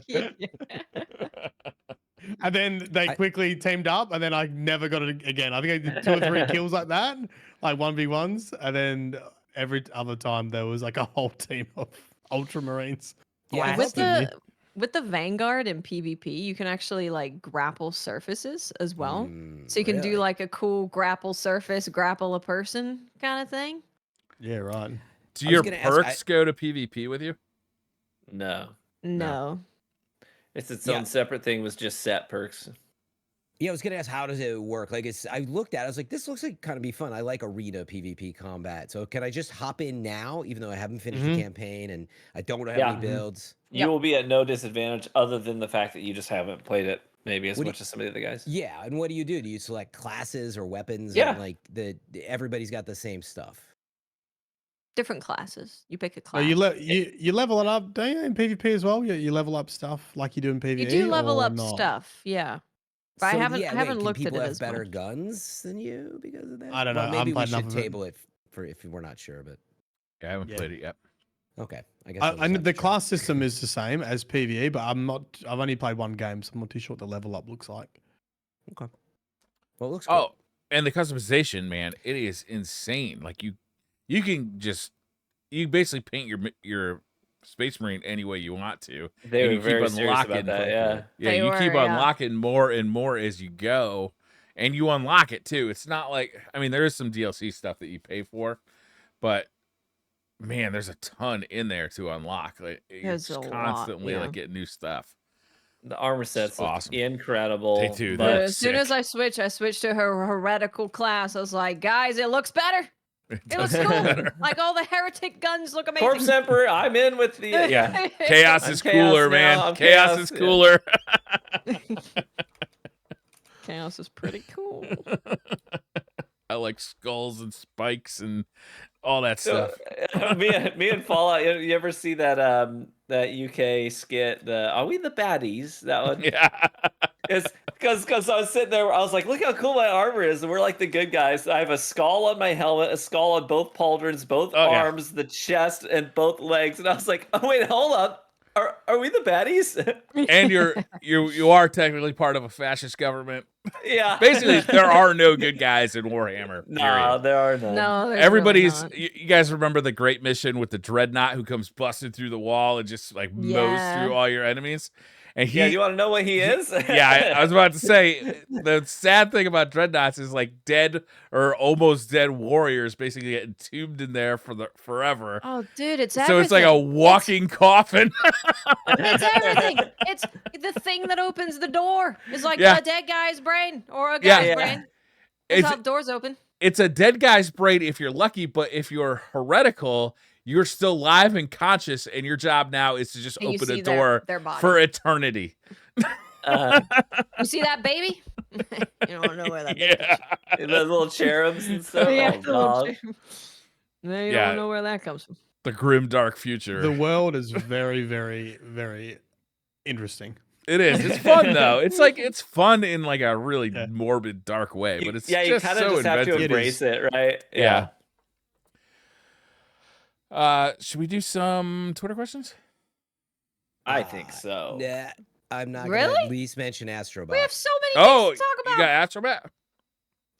What? Astro Bot, Wukong, Xbox news, Annapurna news, Are you- PlayStation 5 Pro. They're still making Are you looking to Xboxes? do Without another promising- episode tomorrow or what? Without Another promising coffee? it. Okay, I'm gonna have to Oh, pick one. I don't know that anybody else played Astro Bot except for me. Is that right? Mylin's I'll played a play- little bit. None. Oh, you did. But Yep. absolutely, I think this It's is next gonna on take my game list. of the year. Yeah. We'll see. That's what I'm I hearing. haven't played all the games this year, but I just get the vibe and knowing the game industry.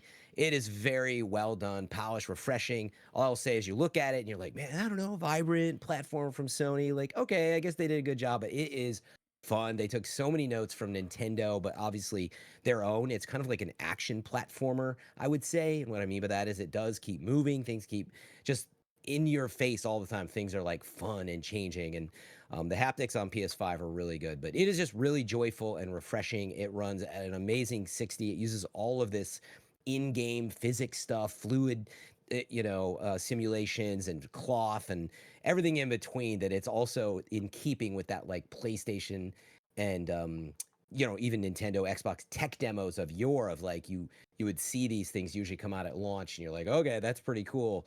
You're like, crashing through bamboo structures that are exploding everywhere. And anyway, very highly recommended. Don't sleep on it, and it's a great Yeah. thing to just kind of take a break from. But I don't know, Myelin, did you enjoy it? Yeah. Look, I didn't play for. I did a couple hours, I think. I agree with all that. Like, I'm not huge on platformers, but I see the appeal of them. I'm seeing why people would love them. I was way Yeah. more excited. And well, actually, I got Leo and sat him in front of the TV this morning. I was like, because he was just being a goblin, like, have a look at this, Leo. And I showed him how the stick moved the little bot around. He's like, Yeah. ooh, excited. And he started jumping off the edge and then just giggling. I was like, okay. It's got a bright future in games. Yeah. I got Just two as good things as about gaming as me. Astrobot. If they have, this is now their third game that has been amazing. I understand the game that launched with PlayStation 6 was a little too small to be like really like a game of the year contender. But VR missions should have been. The only reason I think it wasn't was because it was a VR game, but it was stupendous. It was an amazing video game. And They do good work over there. They really do. So I can't wait to get into this. The only reason I haven't is It's- because, I'm just completely obsessed with Space Marines right now. Yeah. What I would say, it's nice because you can literally just play for 15 minutes at a time if Yeah. you want. It's those very short levels. It's got Yeah. secret levels. It's also, if you just mainline it and it works well, to just sort of finish it in 12 to 15 hours. And it's challenging. It's great.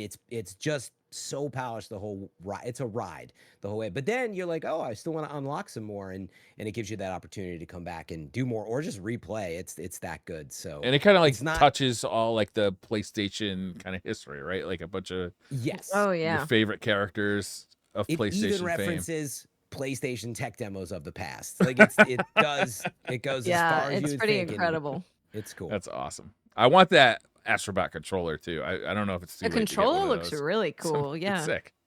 It's awesome. And pretty much from the TLDR of Astro Bot is that a lot of people have said it reminds them of why they fell in love with games originally. Yeah.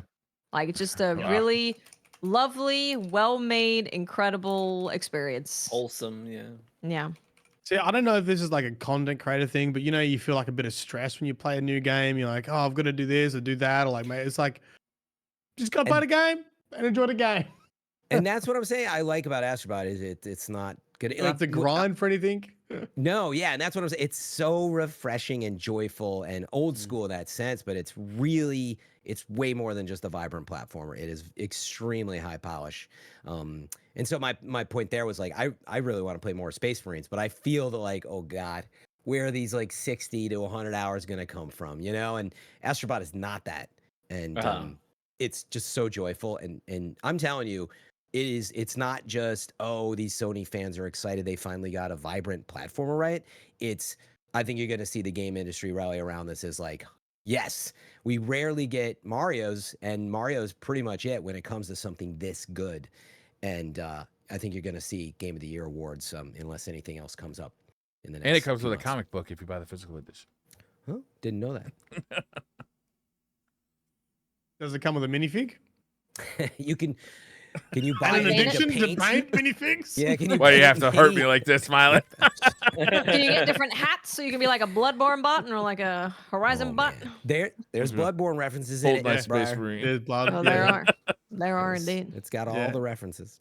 I did giggle when I saw the Yarnum one. I was like, oh, it's Bloodborne. I mean, that's like kind of the fun part of it is like seeing all the different bots from different franchises. I just booted up Oh God. Bloodborne the other day, like for a Yeah. couple hours. I just wanted to go back to it for a little while.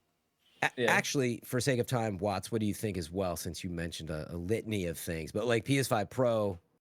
We could just touch on reminded the of that. Pro. Do you want to touch on the Tell me Pro, about or the do you want Pro. to? You decide. I'm I think done the with Tell me Pro about is the good, Pro. and then we can keep everything else for next show. The PS5 Pro was announced. It 700 is bucks, no disc drive. 45% faster. 45%. 45% is what the percentage they used in the show. Improved ray tracing. It'll 45% faster. So they kind of like they couldn't show it because the fidelity of the video wasn't good enough. But what they're trying to showcase is that you're going to get better resolutions at higher frame rates. Like what your Yeah. quality mode should run at 60 FPS now, and they've got their own kind of DSS mode or PSSR, which is like PSSR. an AI upscaling, AI upscaling. technology, which is pretty common on PCs now. I feel like It's you're $700. downplaying the tech. Yeah. It's $700. I'm on the Like opposite side. There's no AI upscaling that's really good. We don't have the hardware to do that in PlayStation. I mean, they do have dynamic resolution scaling, but meaning if you know DLSS, oh man, it's pretty amazing when it works right. Yeah, it is. Yeah. Yeah, and it's we pretty don't have incredible. that. The ray tracing is usually like it's okay and done well in like Insomniac games and stuff, but like it usually runs. But at, you like, gotta 30 play the frames quality If mode. you're lucky. If you're Yeah. lucky, yeah. And so to be able to tackle all of that, and there's talk that it might be closer to like an RTX 4070-ish. This comes from Richard over at Digital Foundry, and like, look, the $700 price point thing it pissed everybody off because for a console, I think It it's doesn't piss me unfathomable. off. Like that's Yeah, what do you I expect just to pay wanted- for like something of this power? Like it seems about Right. right to me. and so they gotta show the game. So That's until it. we see Yeah. Ghost Tsushima 2, like what are the differences, or what did you do to? Yeah. Well, frankly, it's going to be Grand Theft Auto 6 is going to Oh, be the yeah. real one. That just got GTA delayed to 6 could be it. 2026 though. But apparently no. So Yeah. Like So those are it- just rumors. it's expensive, but the price point remains to be proven. I've had a lot of beef on Twitter and threads and stuff on this. So it's fresh of mind, but like a lot of people just wanted to be very upset that it's expensive. And I said, look, you can argue about it, but you got to make a good argument, and you really can't make a good argument or not because the games, we haven't even seen it yet. So Sony told us what's in it, and these are they're remarkable improvements. It's just, if how you're can not you into tell? that- They didn't show any remarkable improvements. Well, right. They showed a blurry ass YouTube video know. that you couldn't fucking see shit in, and then Yeah, they tried to zoom in, but then they made smaller boxes for the zoom in. Yeah, Can't you see the extra detail, Fran? it's Hold on. compressed Let me get a little video, further away. How Yeah. about now? but I think it's So going to I show. could is all see I'm the gonna say. difference rewatching a video and not a live presentation. Yeah. But also, like, Digital Foundry is doing a lot of stuff with the PS5 Pro and talking about it. So I'd they have recommend one? checking some of that Yes. stuff out. They have one. But look, I think in short, if you're into it, it's going to be worth it, but it's subjective. Do you care about 60 frames with a crisper frame rate, better textures? Like, that's why we usually buy new consoles. So like, I think everybody wants it. It's that you're like, $450 is enough. The buck stops there with me. I'm on the other side where, I'm on PC. I'm always waiting for higher quality. Yeah, I get, like, to use the example, I don't think they're going to be able to pull this type of tech off. Path tracing in Cyberpunk made me jump out of my seat to see it's their amazing art looking. execution come alive in that way. And that's worth it to me. Other people are like, I can't tell the difference, bro. And I'm like, that's fine. But I do think it will prove worth it. You is all save a I'm lot gonna of money say. on video cards then. Yeah, and people misunderstand, and I think it's worth throwing out there too. Sony's probably thinking they're only going to sell, these are my guess, 10 or 15 million consoles of this at best. Like, it's not, they're going to sell like 90 million or whatever PS5s. They're not thinking that it's going to replace the old one. It is for, a path forward and a bridge to the PlayStation 5 for those who feel like the wait's going to be too long and super enthusiasts, right? Like me. So I just think the my presentation sucked. it was, Like they didn't sell it at all. Yeah. My biggest takeaway from it was, this was the biggest thing for me, was that they mentioned the amount of people that are picking performance mode over graphics mode. And it's like 75% of people are choosing performance mode. And that was huge. 70% of the time, yeah. That was huge because for so long, all we've heard is like 8K, ray tracing, pump the graphics. And that was the first time that it kind of been recognized that, looks like people prefer to have like the 60 FPS and it not look as good. So that was nice. And my kind of takeaway from all of it was like, if you are a console only gamer, you have a PS5, what I would say is you don't need to get a PS5 Pro right now. I don't think there's a reason to right now. But if you are interested in potentially getting into PC gaming, because some people just do not want to, I would say start saving money now. And then when it gets to the point that you really feel like you need to upgrade, say every game on PS5 is 30 FPS, but on PS5 Pro you can get them for 60 FPS, then look at how much money you've saved and say, do I want to get the Pro? Do I have enough money for the Pro? Or do I have enough money to maybe jump into PC game? Yeah. Some Yeah, people I don't would want say- to. They don't want to deal with it. I play most of my games I on get the PlayStation 5 because I like buying physical media. I'd rather buy a physical copy of a game than buy a digital copy. I also like that living room experience. Playing a PC in the living room it works, but it's not convenient.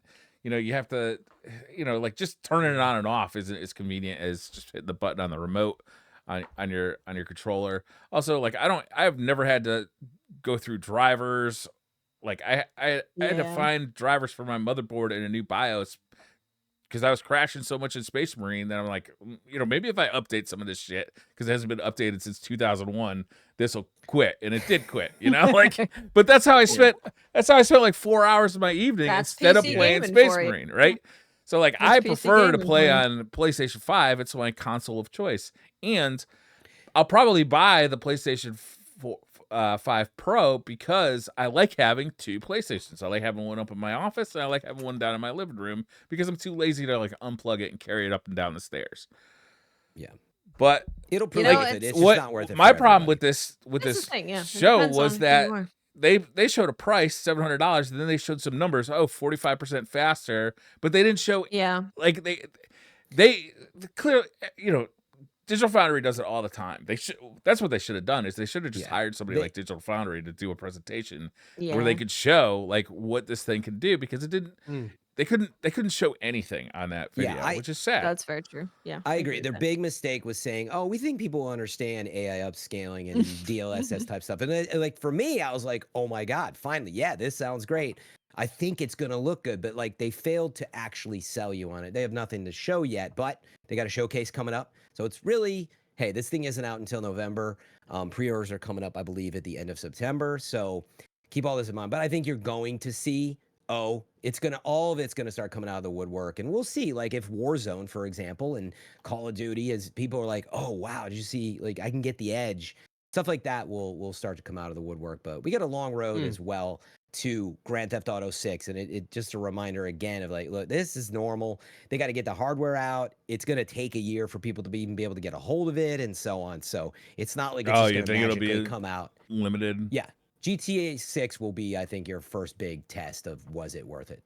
I think so, yeah. Because if you guys don't know, that's not coming to PC for Yeah. we do not know how long. That's why It's I only keep going to bringing be up. on Good point. consoles. Kind of like Red Dead. It's only going to be on consoles. I mean, a thing is, a lot of people that I know who Monster Hunter Wilds is going to be a big thing for them if they're a PS5 gamer. If they're like, hey, can I get 60 FPS and the game looks great for Wilds? I'm going to get me a Pro. And you know what? I'll sit here saying I'm not going to get one until they do a Monster Hunter Wilds limited edition PS5 Yeah. Pro. Oh, there you And go. then I'll buy it for $900. Pretty much. Like, as someone who's not really invested in this, like that as like a lay person's response to this, but who likes gaming, if you can show me the Pro will consistently do 60 frames at least or whatever, and Yeah. the normal one only does 30 frames, like that does change my experience in games big time. Like I Yeah. would want to play Monster Hunter at 60 frames a second for sure. That's why I like playing it on PC, not console. Yeah, I think it's just I don't think there's many people that need to jump to pre-order like next week, right? I Yeah. think a lot of people, I think you're good to wait and just see what's going on with these new games that are coming out. Hopefully when the new games are coming out, they're talking about the experience on the PS5 and the Pro, and you can kind of gauge, how things are trending to see if it's going to be worth it for you. When did the Because PlayStation how 5 much come like out? Was it 2020? 2020. 2020? I think it's been 4 years. Mhm. When would you Because expect how the much PlayStation influence- 6? Not until after 2028. Think it'd be an 8-year I'm just console cycle? Yeah, I think so. How long was the Could PlayStation be longer. 4? Now, you got that Pro now. They're trying to bridge the Well, gap. we got a PlayStation 4 Pro. We didn't have an 8-year console cycle. Yeah. I did a breakdown of this actually a while back, but they've in general, I think for a while it was like 5.5 to 6 years, but there's been some recent extension. Actually, I'll see if I had a sheet that I wrote up for myself on it, but it's been pushing in that direction for as long as 7 or 8 years. We'll see.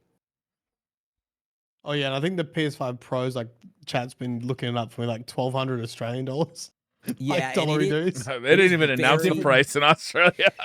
So- They didn't. I mean, yeah, Briar hit on it too. initially. It is not consumer friendly. All I was saying is I think you'll find it worth it. I'm not happy that it's that much, and then it doesn't come with a disc drive. You can attach one and Yeah, buy All of the one. That's disc an extra drives for $75. the PS5 disc drives are sold out everywhere since They're the Pro selling out. announcement. So People are panicking.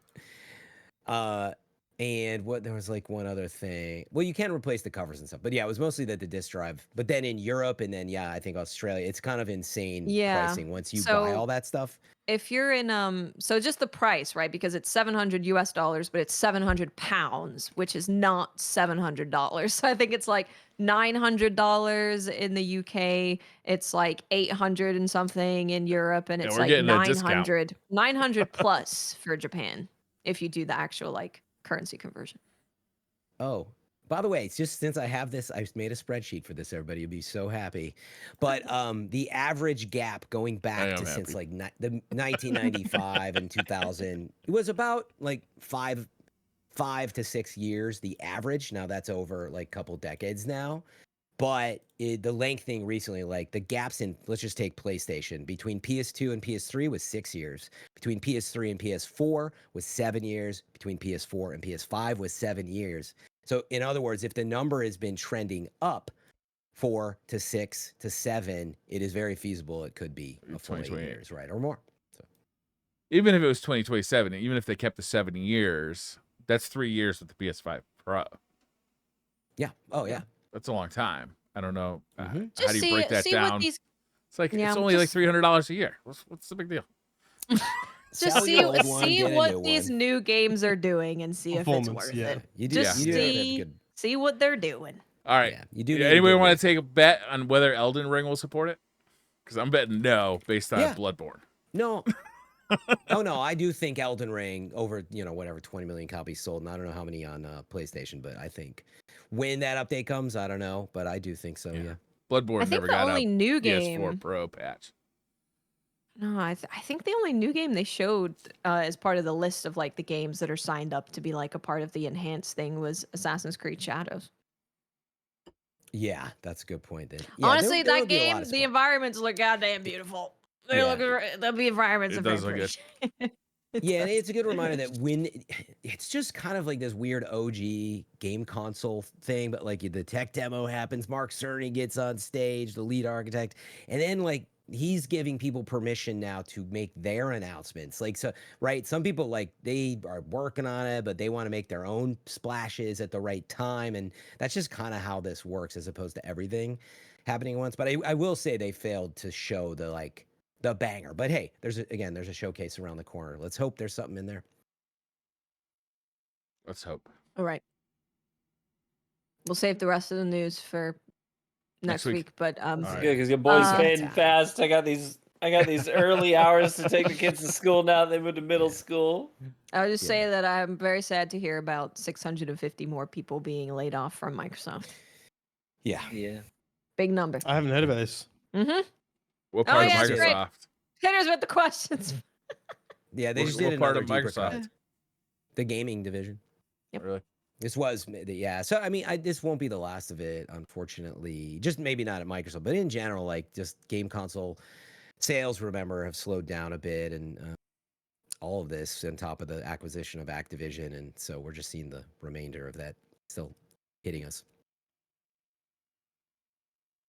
We have a ton of questions. All right. We don't have time for them, though. So I'm going to just pick a couple. But Blandon McBlanderson's, I always like to pick his because they're funny. Last time's fake marsupial was Bruce's gliding villainous. So Briar nailed it. This week, my question is, what Destiny class and subclass would the following retro game characters be? 1, Ooh. Pac-Man. 2, Donkey Kong. 3, Mega Man. 4, Kirby. And 5, Qbert. What Destiny class and subclass would the following retro gaming character? What? Well, Donkey Kong What would has to be Pac-Man a be? Titan, surely. Yeah. Yeah. Striker Mhm. Titan. Yeah. Pac-Man. It's probably also. Oh, he'd think be a Pac-Man void is more void warlock. eater. He'd be eating the grenades, right? Yeah, Yeah, suck. a warlock. Suck. Oh, that's true. That's a good Yeah. point. Yep. A void warlock, even. Yeah. Void, yeah. Void warlock. Good point. That works. That works. Mega Man. Who's got blaster? Everybody's got the blast. Yeah, charge. Maybe a Hmm. hunter. I Oh, mean, maybe a the hunter. Shooty? I can see the a Arc hunter. Titan literally has the point cannon brace. Is that what it's called? Okay. Yeah. Mm. I actually think I'm gonna say Mega Man is more of a Titan because he slides. Is like Titan the one class that slides more? You know, Or he the looks hunter most that- like he looks most like a Titan. Like the armor looks the most like a Yeah, Titan. I think he's more Titan. Just gonna say, and Qbert. Qbert. Qbert's like the witness or something. Like, I don't think Qbert's. Qbert's even a class. warlock because he's always falling the fuck off of the platform. That's True. not bad. And I took that personally. Yeah. Wow. Okay. Let's see if I can find another one here. Sam says, "What are some of your favorite villains and why? They could be from movies, games, books, anywhere." Favorite villains. Favorite villains Favorite and why? villain. I mean, I've been watching Rings of Power, and I always love Lord of the Rings. I like Sauron and My and wife has a Saruman. huge crush on Sauron. Yeah. She is That's Team weird. I see Dark why Lord. now. Well, I mean, he His is fancy boy unfortunately Sauron. hot. Yeah, Yeah. he is unfortunately hot. I didn't expect him to be a fancy When has boy. she seen Yeah. Sauron? I'm trying to I've only ever seen Ring- his eye. Oh, Have Rings you of watched Power. Rings of Power. Yeah, This Rings- is like prequel stuff or whatever, I guess. Got ya. I haven't seen season 2 yet. But yeah, Saruman and Sauron in general, just the way they handle them, they're just amazing. Mm-hmm. Well, it's been a Handsome Jack fan when it comes to video games. I think Handsome Jack is one of the greatest video Oh, game yeah. villains of all Very, time. very He was good. good. Yeah. Damien did a great job portraying him. It's, can't think I of think any. we're all frozen because there's so many things to choose from. Yeah. Can I pick Mesmer? I'm picking Mesmer because he's a villain, but you see, everyone in Elden Ring is like, well, but that's what makes a good bad guy. I mean, to the people that he impaled and slaughtered, all those people and set them on fire, probably villains. So, but I love him. I love him. Love his lore so much. Like the reasoning for why he did that, which I won't spoil because Fran will play the game in 2027 and will not. I beat that dude's when it ass. comes to- I walked in and I one-shot Mesmer. Like, I fucked him up. It's a shame because this fight is really, really fun. Nah, didn't It feel is like a pretty, it shame is to pretty me. easy. His So maybe fight you're is the villain. really fun. His fight is so fun. I walked in there. That's right. I walked in there like I was a bad guy. I'm the Oh, villain now. Sephiroth. I actually was. I mean, doing- yeah, Sephiroth is We got to put is Sephiroth always a way good up choice. there. Yeah. Skyrim says, what do you think Concord could have done to be successful live service hero shooter? Well, it could have been Man. free to play. Concord, oh yeah. I was gonna say free to Free play. would not have made a difference at all. It didn't Um, because the betas were free. The Yeah, beta that's was true. free and no one played it. You know what's really so I saw The whole Sir art Demetrius. thing. Oh. Sorry, Yeah. go ahead. No, Sir Demetrius, you guys probably know Yeah, from Destiny Sir D. PvP. He wanted to load up Concord to make a video, pooping all over it. And then he was like, guys, I really like He it. liked I'm it. having a blast. I'm having so much fun. It feels great. And I think it is unfortunate that more Destiny PvP folks didn't give it a try because it did feel like very close to Destiny. And I Yeah. think they probably would have had a good time with it. I think the that's what's whole art interesting. It's thing not and that it was a the bad Guardians game. of the Galaxy Light thing just Yeah, did not pull you in. So I think the character design is not great. Like even if you're like, just take away I think they're ugly. Like character design, I don't think is great because I think you could switch any character's kit with any character's look, and you're like, yeah, okay. Because there weren't really any characters that you looked at and you knew what they did and their Yeah, story. Like you look at Overwatch, you're like, you see the monkey scientist man? He's a scientist, monkey tanky man. You've got like Tracer, she looks like a speedy kind of character. Like their character design, you look at them, you have an idea of what they do. Whereas in Concord, you just could be whatever. I do wonder what was it that didn't resonate. I personally think it was less like the marketing and the style because again there was a beta and if the gameplay was something people wanted because it was good. So what I'm getting at is if the gameplay itself was resonating. And so I think I like arena shooters and stuff. So does Sir D, it sounds like. And so and I Cammy think Cakes also enjoyed it. I think they needed more modes and there was like PvE stuff in the credits. And so I do wonder if they had a PvE because I actually when they announced it, I thought it was a PvE live service game. So See, just that's take the like other Helldivers. thing. Like Yeah, if you the had marketing was those awesome. two things, The marketing was weird. I think that would have helped though. They did need something else other than like, hey, here's an arena shooter that's kind of like these other ones. Yeah, I Yeah, don't think 'cause- it brought anything new to the genre and it asked you to pay a price Yeah. for it. It's also it was like incredibly. I think everyone was like, I've played this before. I've played these game modes before. There are a couple like, things that changed it a tiny bit, which was this whole thing about collecting perks by dying, which was different but weird because it's like, I'm not going to play my main to get the right perks to play my main kind of So deal. you want to get to your main, so you start on something way different. Yeah, that whole process. Yeah. It's Weird. also Right. such like an And that- incredibly saturated genre, and like Yeah. I really feel like you guys jumped on the free wouldn't have helped, but people knew it was going to cost money when the beta came out, so they knew like I'm already playing this game, I'm already playing that game, so I'm not going to pay $40. So why fall in love with this? I'm not even going to try it. Like it doesn't even look that That's fair. doesn't Yeah. even look that cool, I actually do think, this hits on something I've brought up a lot, I think on this show a number of times, but like I wish more big companies would be open to true early access gaming, like years in advance of like, hey, we're trying this. Like, stop with all this marketing and that story cutscene episodes. Like, who cares? Like, be like, here's it, $29.99. And before that, even you have some early access periods that are free and like get the community in there, but let people know like we're years out. And I actually think that's where it needed to go. and it just Yeah. died immediately because it was supposed to be this like huge new AAA Sony game, and that killed it as well. Yeah. So maybe there's a Yeah, I lesson. mean, and there's I've said it a felt similar like thing. Yeah. it was chasing a trend, right? And then 8 years later, like the trend's come and Yeah, gone, and that's right. it's been saturated. So it's like Mhm. that's obviously a huge issue with trend chasing rather Yeah. than bringing something new and unique. And like we're seeing something very similar with like extraction shooters now. Like how many extraction There's shooters a have come and lot So coming gone? out. many. Good luck, And, Marathon. like, Good luck, Yeah, Marathon. I mean, this is the reason I bring it up, because I think Sony's thinking the same thing. Like, I hope we haven't tried to chase the trend of extraction shooters when Tarkov was big and was the only one on the market, and then we've had like so many other things, other games enter it and not do well and not capture the same audience that like Tarkov does or Yeah. anything Yeah. else. yeah. But that's what's hard about making video games. Like it's easy for us to be like, yeah, why Oh, you hindsight, bother yeah, now? And you're hindsight's like, we 2020. started on this like 6 years ago. What do you want Yeah. us to do? You know? Yeah. But yeah, it's a dangerous game. But I would also remind that the way that big companies like Sony are set up, and even for Marathon, like Helldivers covers the gap, so to speak. Like I don't run the books, but normally when a game that probably did not cost nearly as much as it's made, it covers the gap of the live service studios across the board. And so we'll see what happens at Firewalk. Like obviously I'm concerned, and we know some folks over there, but there's some positive news, meaning when you make 5 bets and one is a monster like Helldivers, that's really good news. And hopefully Sony says, hey, we've got something good at the heart here. The team had things, okay, they got to go back and cook on something else, but hopefully that we see some Hopefully of that that's what here too. And happens same for there. Marathon, right? Like I'm still optimistic about Marathon, but Marathon, we'll see. I We gotta think. see it. So Marathon is, I assume, trying to bring like this somewhat niche genre to a very mainstream and have it be very polished. And I think at the moment there's still a space for like a really well polished, good feeling, like mainstream AAA, easy to get into extraction shooter.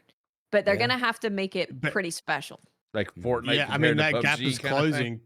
It is That closing. The gap is closing because as we there's speak. 2 Chinese games that have basically made Tarkov-esque games that run well, that run like a Call of Duty, but a Tarkov. So like, yeah, that like, can we just make a good Tarkov that runs well? It's like The a art closing and gap as world well. of the art and world of Marathon is definitely exciting. Like think that's so. different because it's Yeah. not just like it's a grungy, realistic war game. It's got I something a bit agree. different in there. So Yeah. I Yeah, think we'll I think see. that's also like the issue with Concord. It didn't have that theme and setting that got you excited about the No. world, and you could Yeah. tell that maybe they tried, but it just didn't seem to like meld together properly. And Also, it didn't, gamers are so like- fickle, and then like we move in packs so often. When we hear like a game isn't going to get a multiplayer game needs to have a player base to support Yeah. Oh, itself, yeah. and if you hear that Yeah. nobody's buying this, then you're not going to buy it either because you don't want to waste your money on a game that you know isn't going to last, right? And Yeah. it Yeah, didn't. you're not You made a wrong. good decision. Everybody who didn't buy that game, Well, I mean, you made it a good decision. That's you got your money back, That's- so you could have played Yeah, I played guess it for a little so. bit. And Yeah, that's true. you got Yeah, your no, money that's back. Exactly. the argument for having free to play, because like it's a snowball effect. Like if you don't have a huge launch, it impacts your matchmaking, and then it impacts your gameplay because you're getting either matched with the same people, or you're not getting good variety in your matches, and then people then quit, and then more people quit because your matchmaking gets worse again. And then like, Yeah. I think Destiny players would be pretty familiar with this cycle. Yeah, I mean PvP though in general is brutal for that. Like whether or not say Halo Infinite was free to play or not. And by the way, remember it was free. It was the campaign stuff that you paid for, and you'd think like, man, Halo. Everybody has loved Halo, give or take, as it goes through its iterations. But I think it has a lot to do with the style and the type of gameplay as you're getting at. It's like arena shooters are great and all, but that period's over. Everybody's in battle royales and hero shooters, and you got to move really fast. So more so, how do you keep up? Like if Deadlock is the new thing, for example, and like I haven't really played it, but like it wasn't what I was expecting from Valve when I heard about it, and then I was like, it's funny that I looked at Deadlock, which is totally just kind of boilerplate, like placeholder stuff in some ways. I was like, it kind of looks a little like Suicide Squad at first. You're just like going through the city with a minigun, and I know it's nothing like it, but the point is you gotta iterate and take some chances and keep up, and That's really hard to do when you're like super high polish or you're working on something for 6 years. So That's tough. Ain't easy making games. It's not. It's not easy. except All right. for Bloodborne at 60, We gotta put which TV I to don't bed. think would Looks I'm about like to he's put about to- myself to bed. Time to tuck him in, get his nightcap on, Yeah. warm cup of Little Milk. little nightcap, bit of whiskey. He's going to play Space Marines for another You guys 6 hours. spoiled me. Let's That not- sounds great. Yeah. Yeah. All right. Thank you all for joining us. We'll see you next week, you heretics. And don't forget, we have a Monster Hunter special on Oh, Tuesday. that's right. On Tuesday. 10 Tuesday's o'clock Monster Hunter PST. Is that 1 o'clock for Eastern or is that 7 a.m. Yes, Eastern? 1 Eastern. Eastern. All right. That's sweet. That's like middle of the afternoon. That's no problem. I thought I had to get up at 7. Fuck you, bro. Yeah, Myelin was just like, I'm in. I'm like, Myelin, it's 1 a.m. Are you sure you're in? He's like, I'm in. All right, guys. Bye. Thank you, everybody. Bye. See ya. Bye.